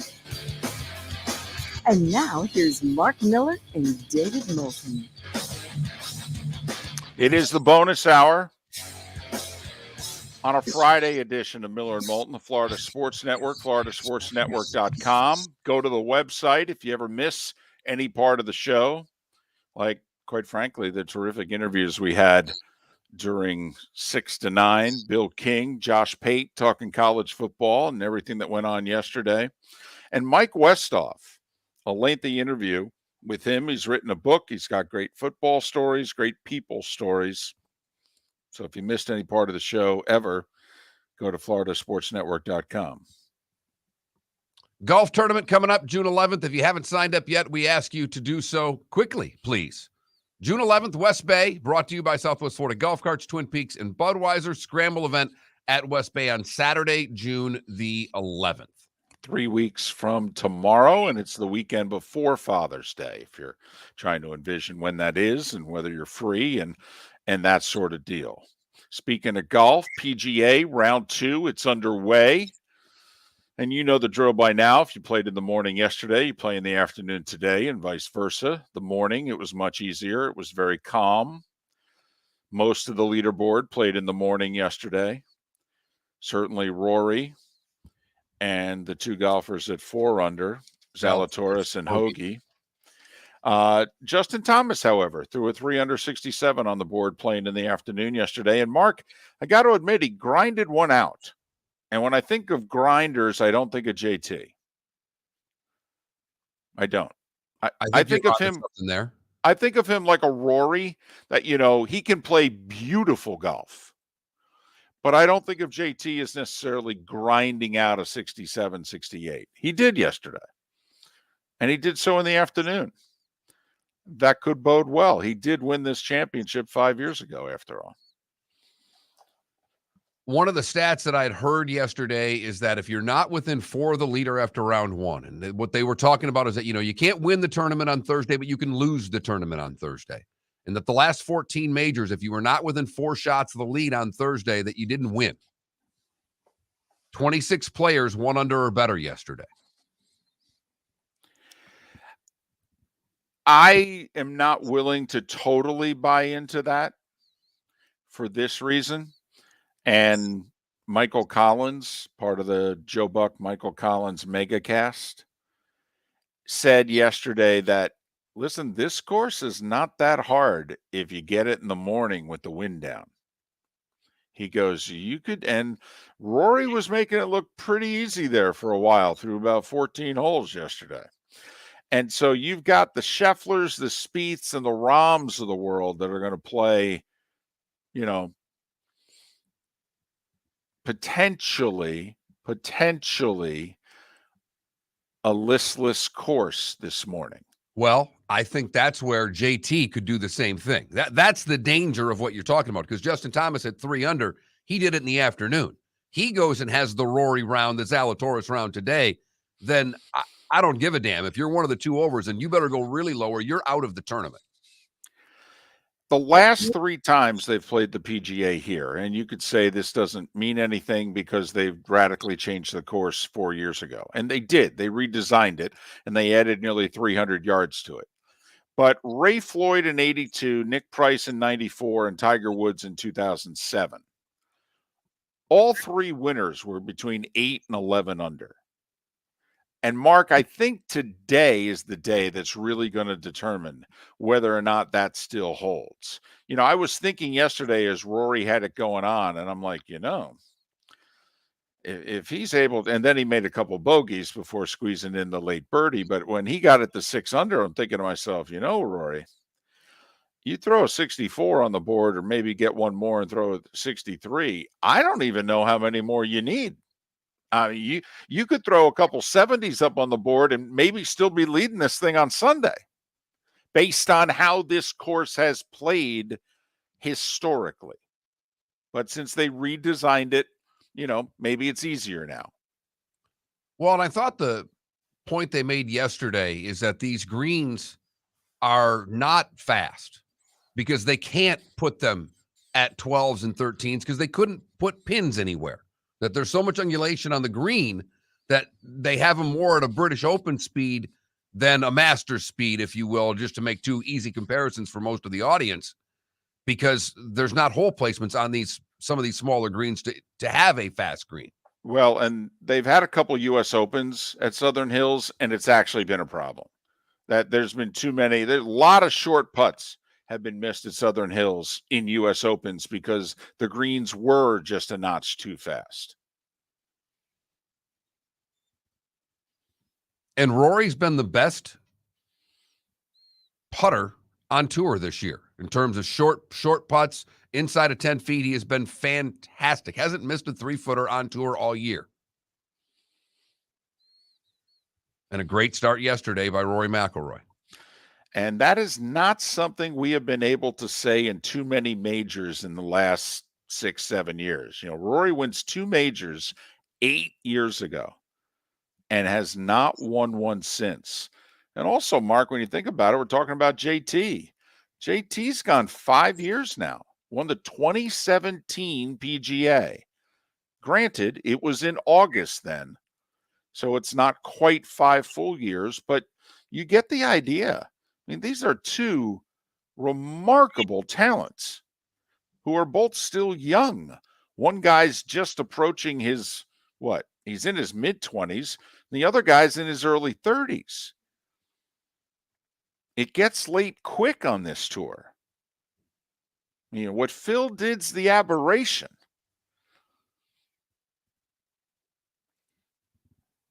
And with the great youth movement out there, it is nice to see not the older guard, but the guys that we were expecting to do great things show up and hopefully I said it yesterday, I didn't pick Rory. I wouldn't have picked him with David's money.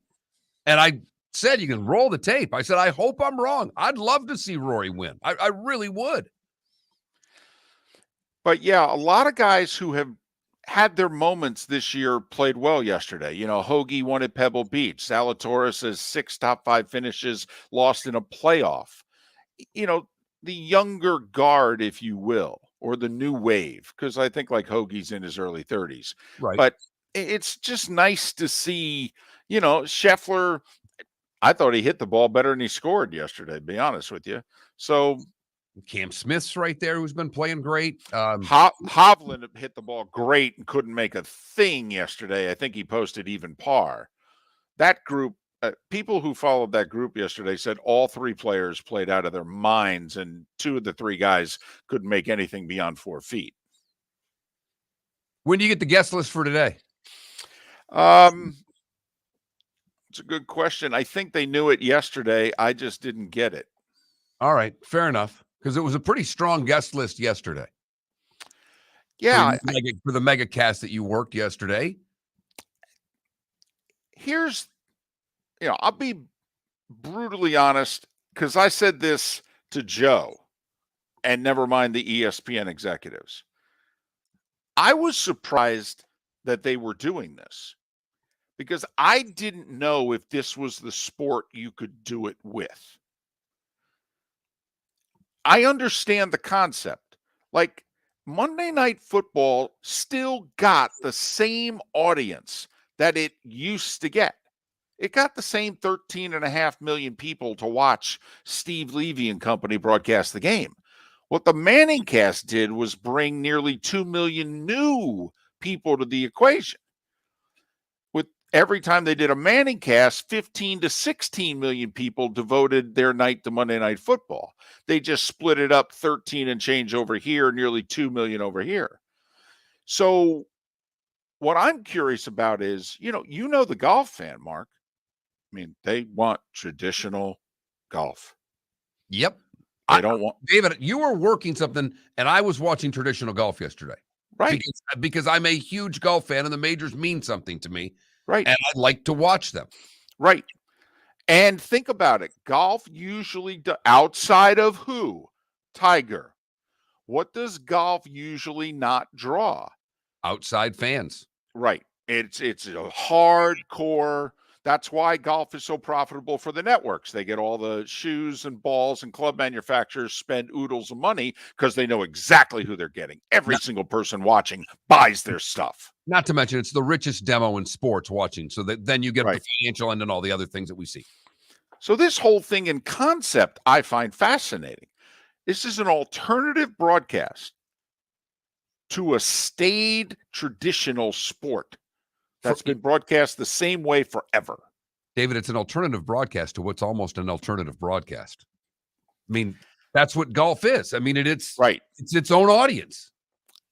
But so will people stay with it? Like, if you're more than, on a scale of 1 to 10, if you're 7 or more interested in golf, can you handle the Joe and Michael Collins show? Because the interviews were extraordinary yesterday.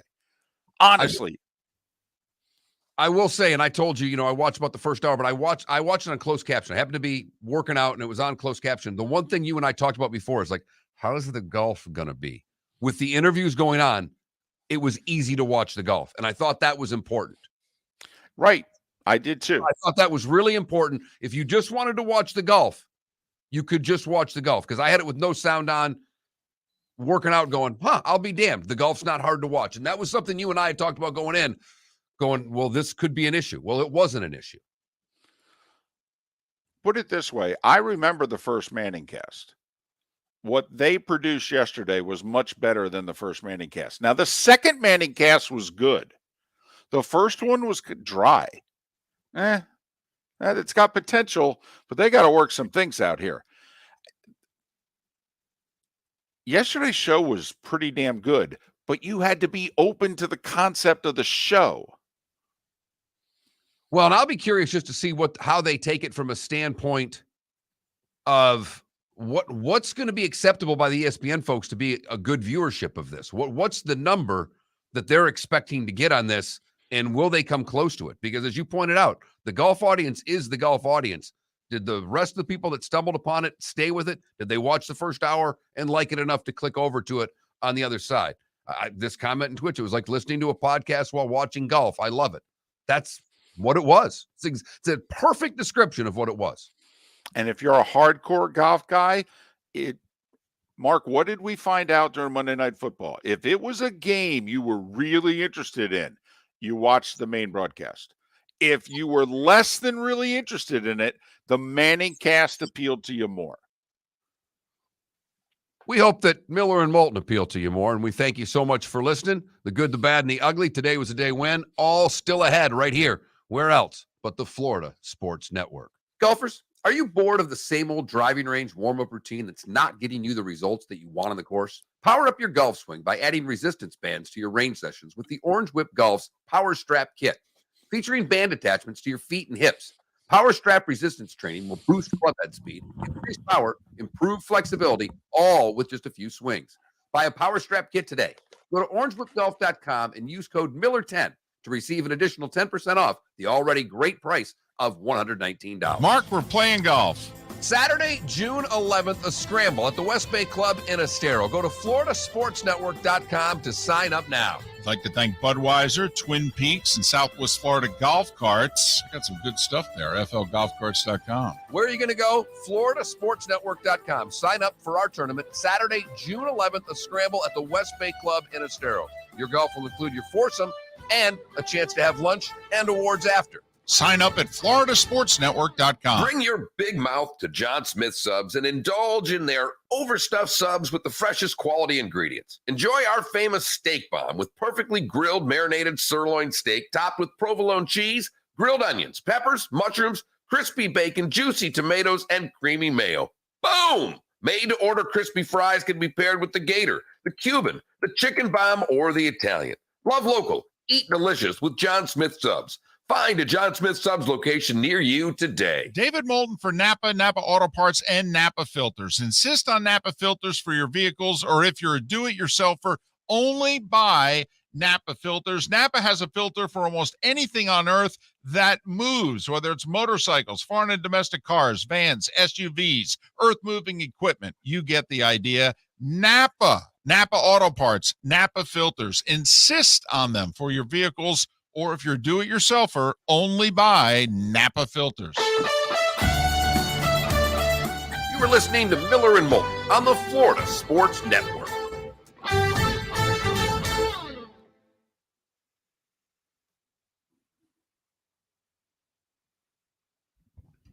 I have a question.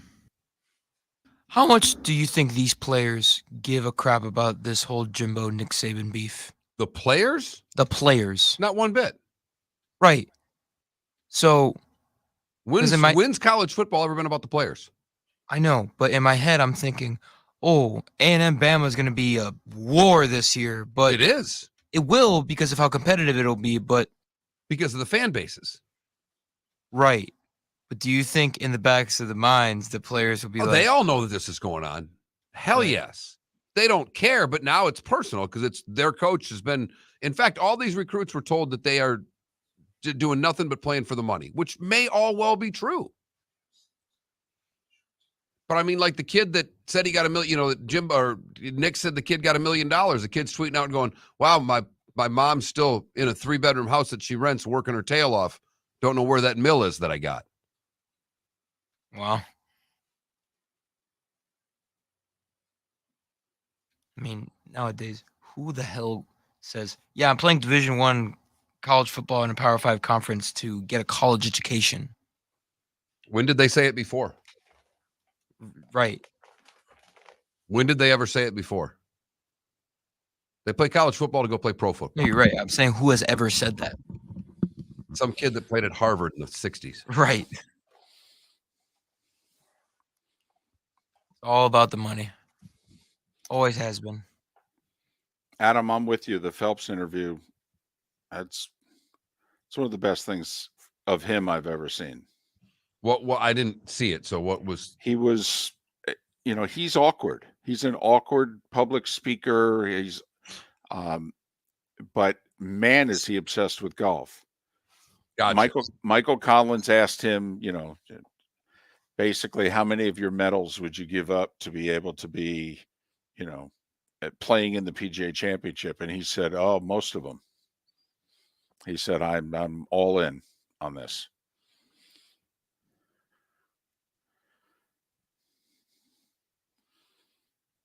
What did I just by the way, if we want to have some fun here, David, yeah, there are 11 different national days today. 11.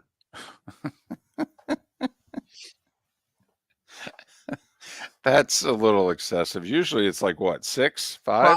6, right. 11. And some of them are beyond stupid. Well, one is beyond stupid. Yeah, Freddie didn't admit to cheating through college. Freddie laid out how he did it at Houston and how there were a couple of other golfers, and that I love how they paid members of the swim team to go to class for them and take exams for them. I wish I'd have known that was an option. I'd have been paying people to take tests a long time ago. He told a story about an astronomy professor, I think it was, and like half the golf team's in it and they're all getting A's. And the astronomy professor calls him to his office afterwards and says, listen, you guys are all doing really well and I'm proud of you. I just want to ask you a few questions. And Freddie said, and he asked me like the simplest question you could ask me, like, what comes up in the morning? And I said, Jupiter. And he's like, no, the sun. And so the guy was basically like, so how you guys don't seem to know anything, yet you're getting A's. Is there something I should know? And Freddie said he never showed up for the class again. Ever after that. There was about 3 weeks left, and he never showed up for the class again. They're probably getting 90s. That was an A. Yep. Nice one, Felipe. That's impressive. That's good. Well done. Little something for the effort there.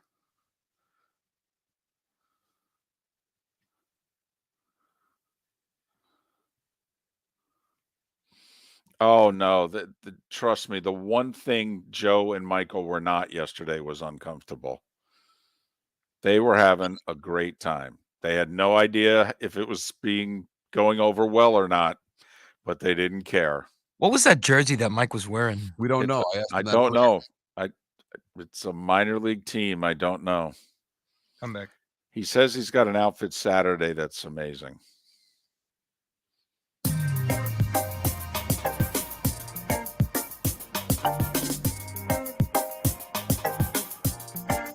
Welcome back to Miller and Moulton, only on the Florida Sports Network.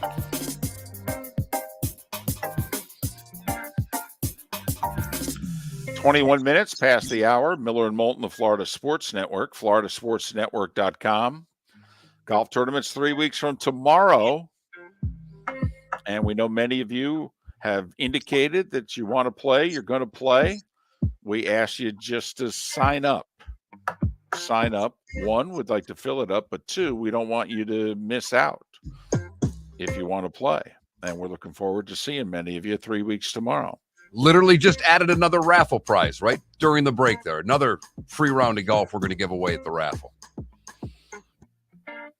Hot steaming deal. This thing's really coming together. In fact, this one came from former someone who played in the PGA. Either the PGA or the Open. Justin Birch. I think he's played in both. Local golf pro helping us out. So getting some of the clubs to help out, donate some foursomes. So if you win in the raffle, get you some more free golf out of this deal as well. I have a little fun on this show every morning, not necessarily on the show, but sometimes during the breaks, of looking up all these stupid national days. Because sometimes they can help us with a poll question. Sometimes there's a little something there. But there are way too many national days out there. David, there are 11 different national days today. Oh, come on. That's ridiculous. I mean, we're getting used to the 4 or 5, maybe 6, but what? So we have National Rescue Dog Day. I'll have to go home and, do something nice for him. National Pizza Party Day. International Red Sneakers Day. Come on. Seriously? I'm not joking, David. How are they? Hold on. How is that worthy of a day? It's an international day, too. We could cross that one off right now. Hell yeah. I got like 4 pairs of red sneakers. But you didn't wear them today, did you? How was I supposed to know that? Well, I'll wear them after. National Bike to Work Day. National Defense Transportation Day, one of my favorites. National Pick Strawberries Day. No offense. National Defense Transportation Day. That's every damn day. Yeah. All right. Cross that one off. National Quiche Lorraine Day. National Endangered Species Day. NASCAR Day. Hold on a second. Aren't they endangered every day? They are. I'm sorry. They Continue. are. National Streaming Day, which we're a part of, David, because we stream this show. So we're jumping right in on the National Day thing. But my favorite of all 11 is National Be a Millionaire Day. No blank. Where do I go to that one? Can I just show up to a millionaire's house? Say, hey, it's National Be a Millionaire today. Get the checkbook out. Start handing me money. All right, here's a question. I think there's more people who can observe National Millionaires Day than can observe that quiche day.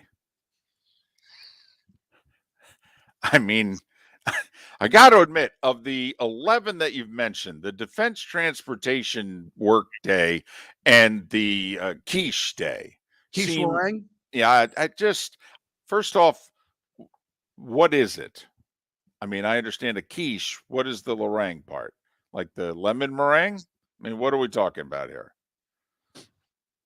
I mean, I don't even know what we're celebrating.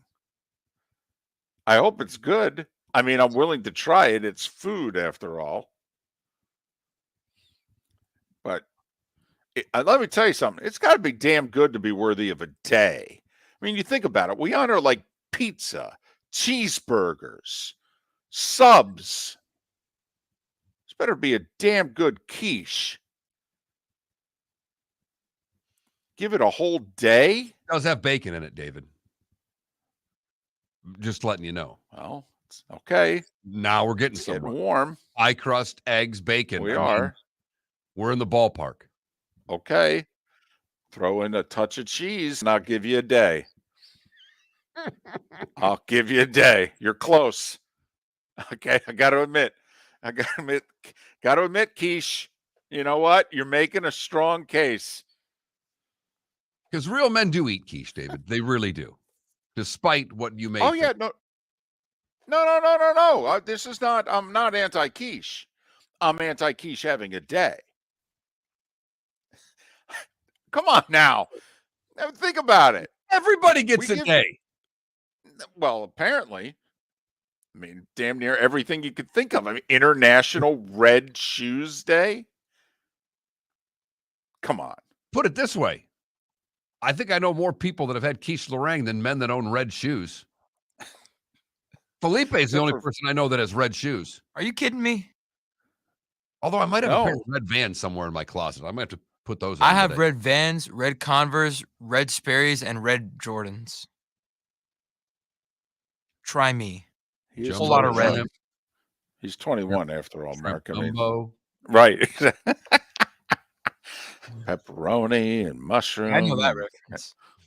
Thanks, Forrest. I appreciate that. That's about it. Thank you for that one. Wow. All right. It's a lot going on today, apparently.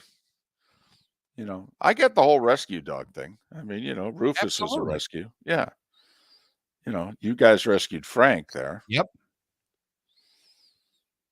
But I just saw all those days. I thought I'd have to. By the way, Justin Thomas birdied his first hole. He is now one behind Rory McIlroy at 4 under for the tournament. And KH Lee with an early birdie. He has it to 2 under. Some of the early players out on the course that were under par when they started. Only 3 of them. Taylor Gooch, the other, who is right now at even through 4 holes. He is 1 under for the tournament. Gooch interests me because he's the only player in the field who's from Oklahoma. There are some who went to college in the state and have remained and are now residents, but he's the only native Oklahoman in the field. And had long odds. We told you about him before the tournament started. And obviously with a good start yesterday, able to shoot a 1 under par in the afternoon, which not a lot of players were able to do. Still a few more of the 1 unders going off this morning. Fitzpatrick's going off in the morning tee time. Joaquin Neiman going off with an early tee time. A couple of guys that were at 2 under. But most of the players that are on the top of the leaderboard will be playing this afternoon.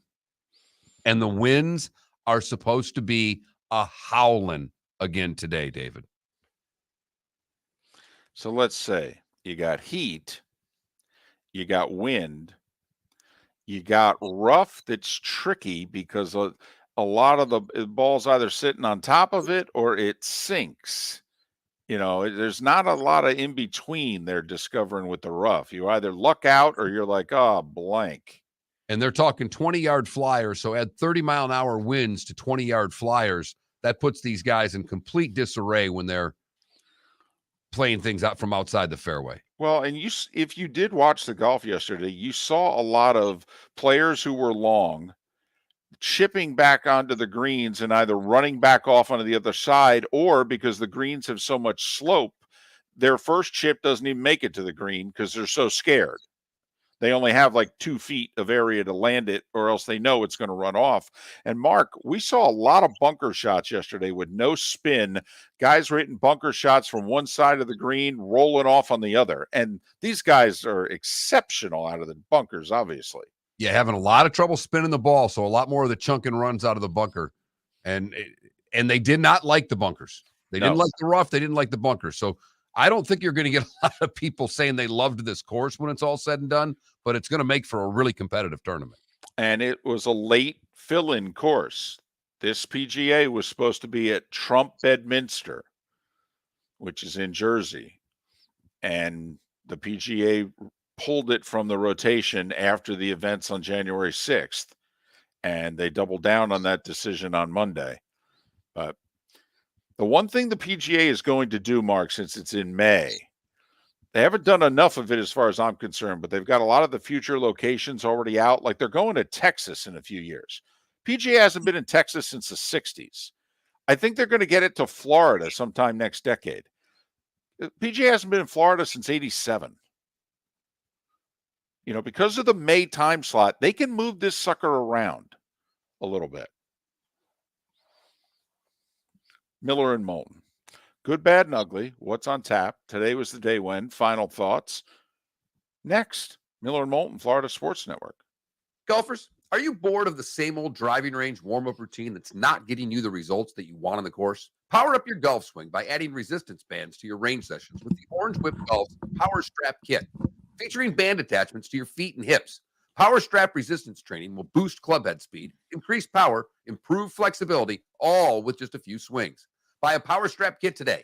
Go to orangewhipgolf.com and use code Miller10 to receive an additional 10% off the already great price of $119. David Moulton for Napa, Napa Auto Parts, and Napa Filters. Insist on Napa filters for your vehicles, or if you're a do-it-yourselfer, only buy Napa filters. Napa has a filter for almost anything on earth that moves, whether it's motorcycles, foreign and domestic cars, vans, SUVs, earth-moving equipment. You get the idea. Napa Auto Parts, Napa filters. Insist on them for your vehicles, or if you're do-it-yourselfer, only buy Napa filters. Mark, we're playing golf. Saturday, June 11th, a scramble at the West Bay Club in Estero. Go to floridasportsnetwork.com to sign up now. I'd like to thank Budweiser, Twin Peaks, and Southwest Florida Golf Carts. Got some good stuff there, flgolfcarts.com. Where are you going to go? floridasportsnetwork.com. Sign up for our tournament Saturday, June 11th, a scramble at the West Bay Club in Estero.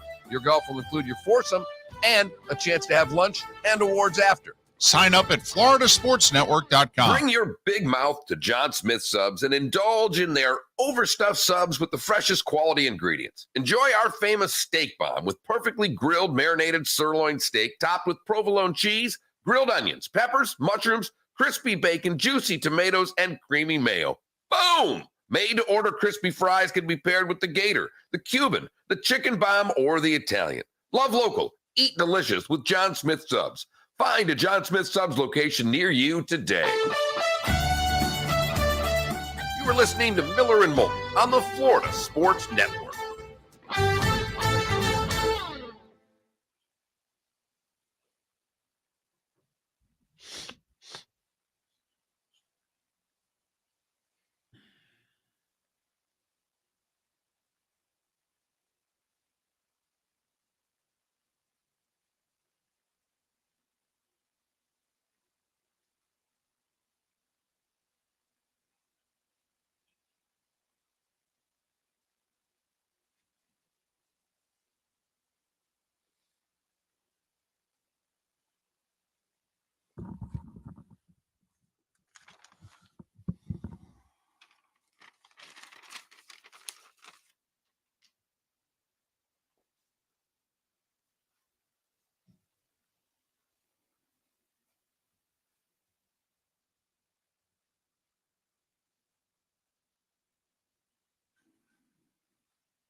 Only poster I ever had on the wall in my life was Cheryl Ladd. It was a somewhat famous poster in which she had just one button buttoned right in the middle. I had a Dr. J poster, I had a Magic poster. A Cheryl Ladd poster. That's it. I probably will do a couple shows from Jersey, Mello. I might do one or two in August. Go home and see my mom. Also, week 3, we've got Cowboys Giants. So I'll have to debate whether I do it from my mom and Aunt Kathy's house or whether I do it from the hotel room.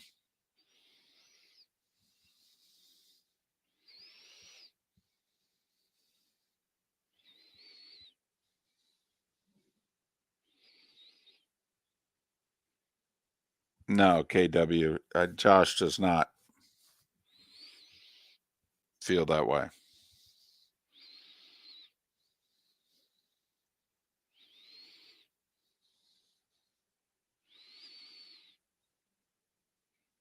Did you hear how incredulous Olczyk was? That defenseman. Oh, He was just incredulous. how could he not be? I know. It's exactly how I want my analyst to be.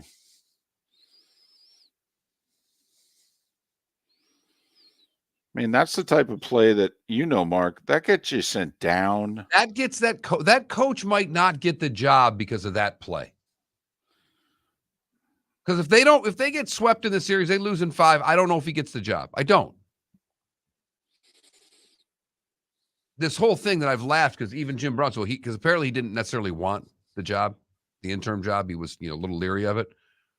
And, I'm talking to Browdy, and even yesterday, the dork says, well, if he wants it, there's 32 of these things. Yeah, right.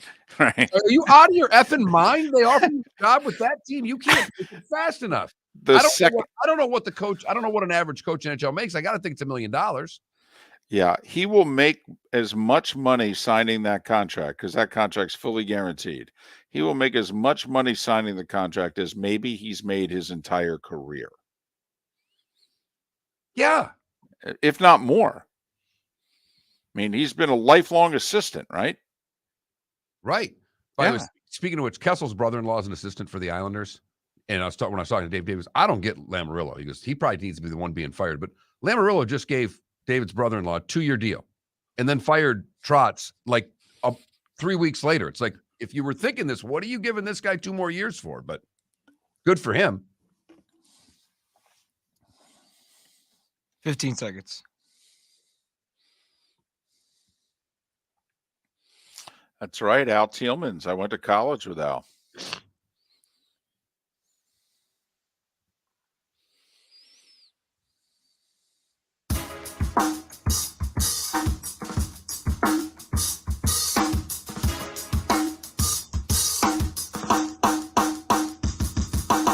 Welcome back to Miller and Moulton, only on the Florida Sports Network.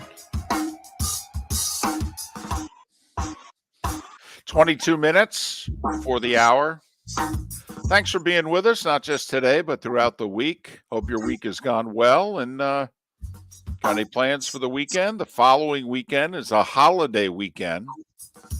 I know a lot of people travel and got stuff on the agenda. Mark, I know in St. Louis here, ton of college graduations. And the one thing I'm realizing, I don't know if you have a bunch of people in your life that are getting married or attending weddings, but with the whole, we talk about the backup in college athletics with scholarships because of COVID and the COVID year. Well, the backup in weddings because of all the time missed. A lot of people put their weddings, 1 year became 2 years. And I mean, there are weddings going on. I mean, the hotel that I'm in here is apparently hosting, and I'm not exaggerating, 6 weddings between this morning and Sunday brunch. I'm at that perfect stage in my life, David, where I don't have to worry about going to a wedding until my son gets married. Old enough that my friends are all married, and most of them, 2 and 3 times. And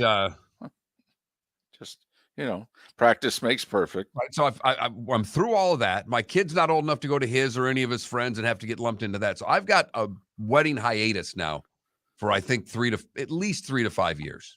Okay. All right. Fair enough.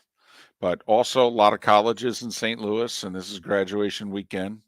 So, and I know it's that way in a lot of places. So just a lot of people getting dressed up, Mark, is what I'm trying to say. That's what I'm seeing a lot of here. And you'll be done with work early enough on Saturday. You'll run right into the pretty people in the hotel lobby, too. They'll be all decked out, and you'll be coming in after golf with maybe some barbecue sauce on your face from some ribs or something like that, or a sack of White Castle, either one. It's going to be awkward. I'm going to get dropped off here at the hotel. I don't think I'm going to be able to, because Joe has a trusted friend who is part of his team and helps with research, and Steve is driving. He lives in St. Louis. He drives to the hotel. Joe picks the both of us up. It's on his way in. And so I don't think I can get Joe to do the castle. Steve's our guy. Steve's got to bring you the sack. See if he passes one, because then you could eat him on the way and really discuss Joe Buck.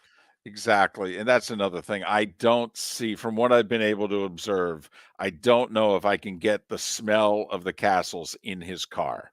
I don't know if he'll go for that. He's got 4-year-olds. There's got to be a food smell of that vehicle already. I know. I will say, in the vehicle he's picking us up in, there's no evidence of the 2 4-year-olds. So I'm wondering if that's in another vehicle. Well, the staff probably drives the kids around. Wow. Hey, that's his line, not mine. Right. It's about the nannies. He goes, I don't know. We got 31 of them. I can't keep track. He goes sarcasm with me. Don't think I'm going to forget that. No. It's...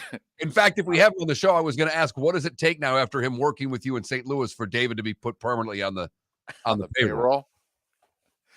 Well, I'd have to move. I know that. That's a prerequisite. All right, let's do this. Leave it to the oldest guy in the show, and definitely the oldest soul, to live in the past. Here's David Moulton with Today Was the Day When... And if you missed it earlier, I did enjoy some of the St. Louis barbecue last night. The ribs were tremendous. It was funny. It was a table for 7, and there were 5 people ordering either salmon, chicken, or salads.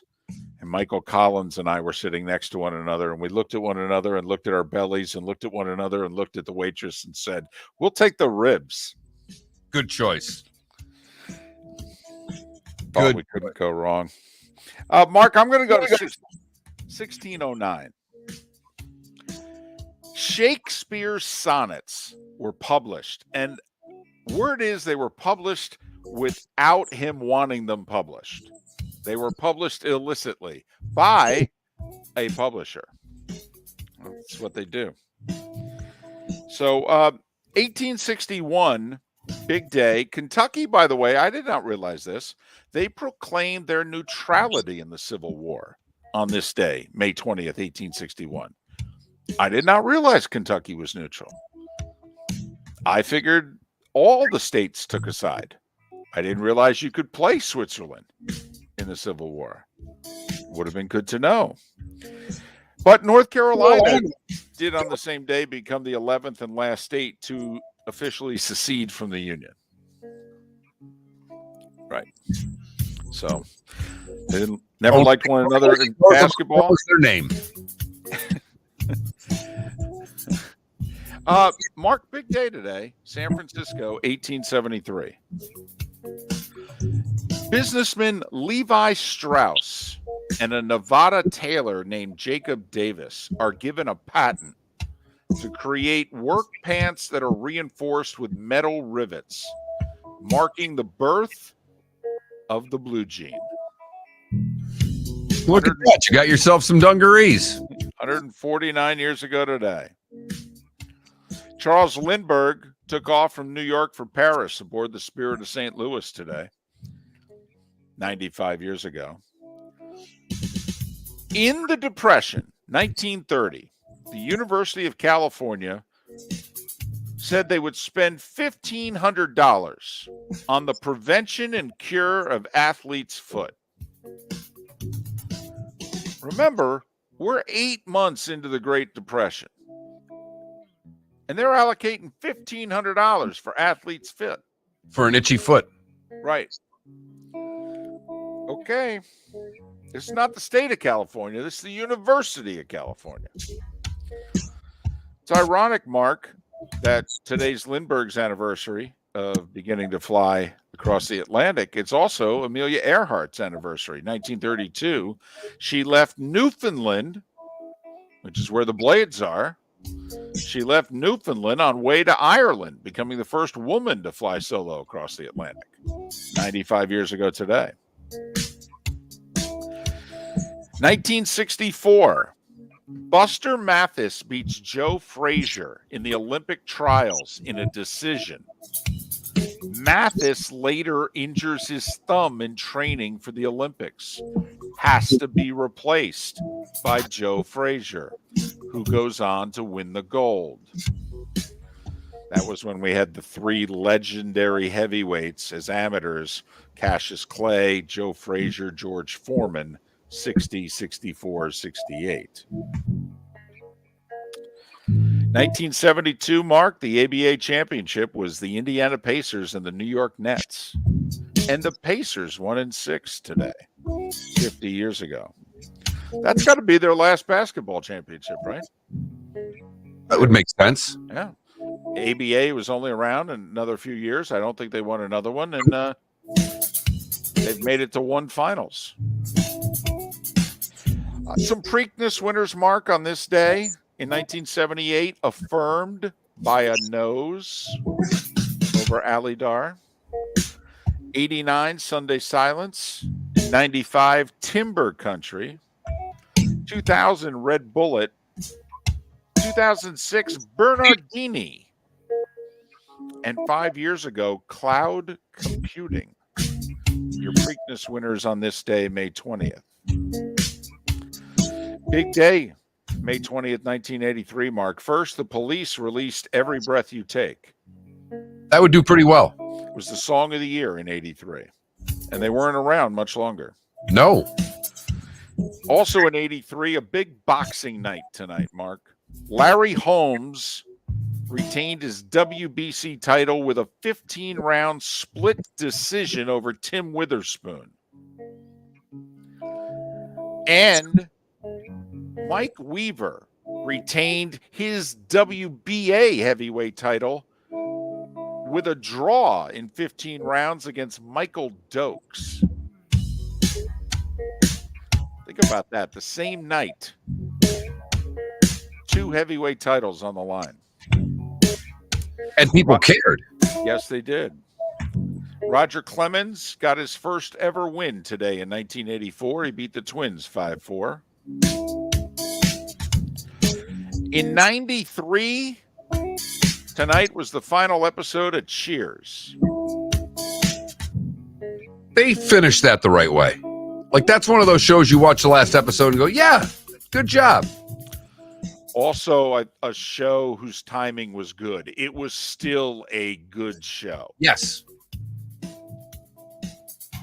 And 7 years ago tonight, Mark, the final Late Night with David Letterman, ending a 33-year run of late night television. The Foo Fighters playing the last song and that all timing out was incredible television. I don't know if I've watched 10 late night shows on any of the 3 networks since Letterman. I'd go under for me. I really would. Those whose birthdays were May 20th who are no longer with us: Stan Makita, Bobby Mercer, Jimmy Stewart, Joe Cocker, and George Gobel.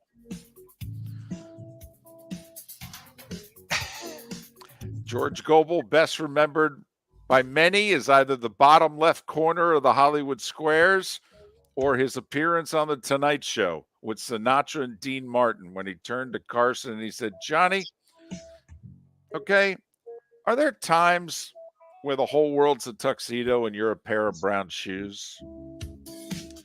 And that was Martin ashing in his drink while that was all going on. Exactly. When you could smoke and drink live on network television. Bud Grant's 95 75 today. No word on whether or not he's having a rummage sale this weekend. But we know he's doing it in short sleeves by the lake. Cher is 76 today. Her face is 4. No? Ron Reagan is 64. David Wells is 59. Dan Abrams, TV commentator, judicial guy, 56.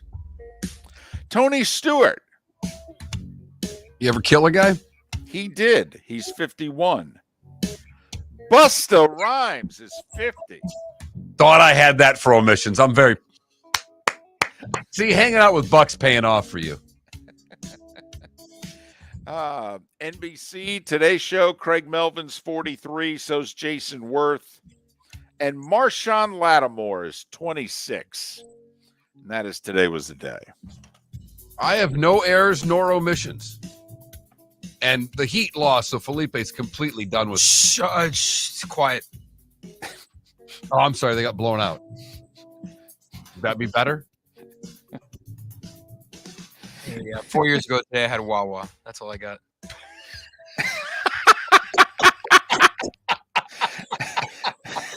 That's fantastic. Well played, Felipe. Well played. You heard folks elsewhere mock Florida is gonna float. Well, Mark Miller sees it differently. He calls it the good, the bad, and the ugly. What you got, Mark? For the good, I've got Bob Blum. Bob Blum attended the University of Maryland in 1946. He never got his degree and joined the Air Force. He served for 5 years, received an honorable discharge in 1953. Did a lot of things with his life since then, but never went back to college. And at 94, he will make history today when he becomes the oldest graduate at Kaiser University ever. Pretty damn cool. Yeah. For the bad, we go to Texas, where the class of 22 at a certain high school, well, they'll always be remembered.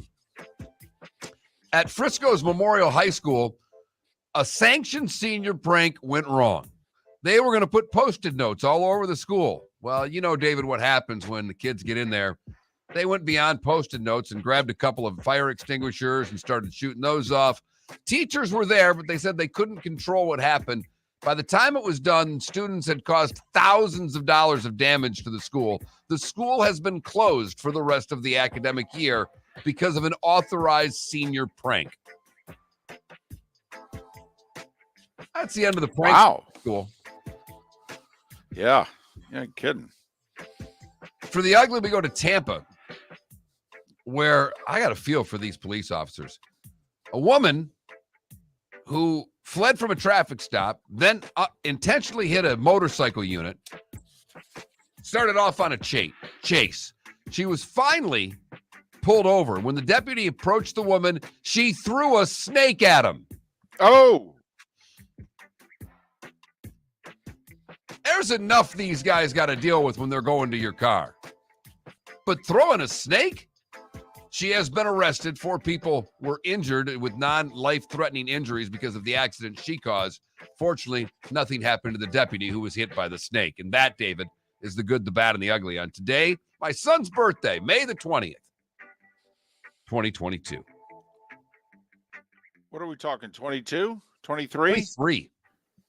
23 and 2 more payments, and he is officially off the payroll. He's a free agent? Yep. He's an unrestricted free agent. I don't think he realizes what that entails yet. Most kids don't. He's got an idea. Well, that's true. He started working, full time before most. Right. So, baseball, Marlins are home for the Braves this weekend. And where are the Rays? The Rays are in Baltimore for the weekend. Couple of game 2s in hockey tonight. Rangers, Carolina, Edmonton, Calgary. I like both home teams, David.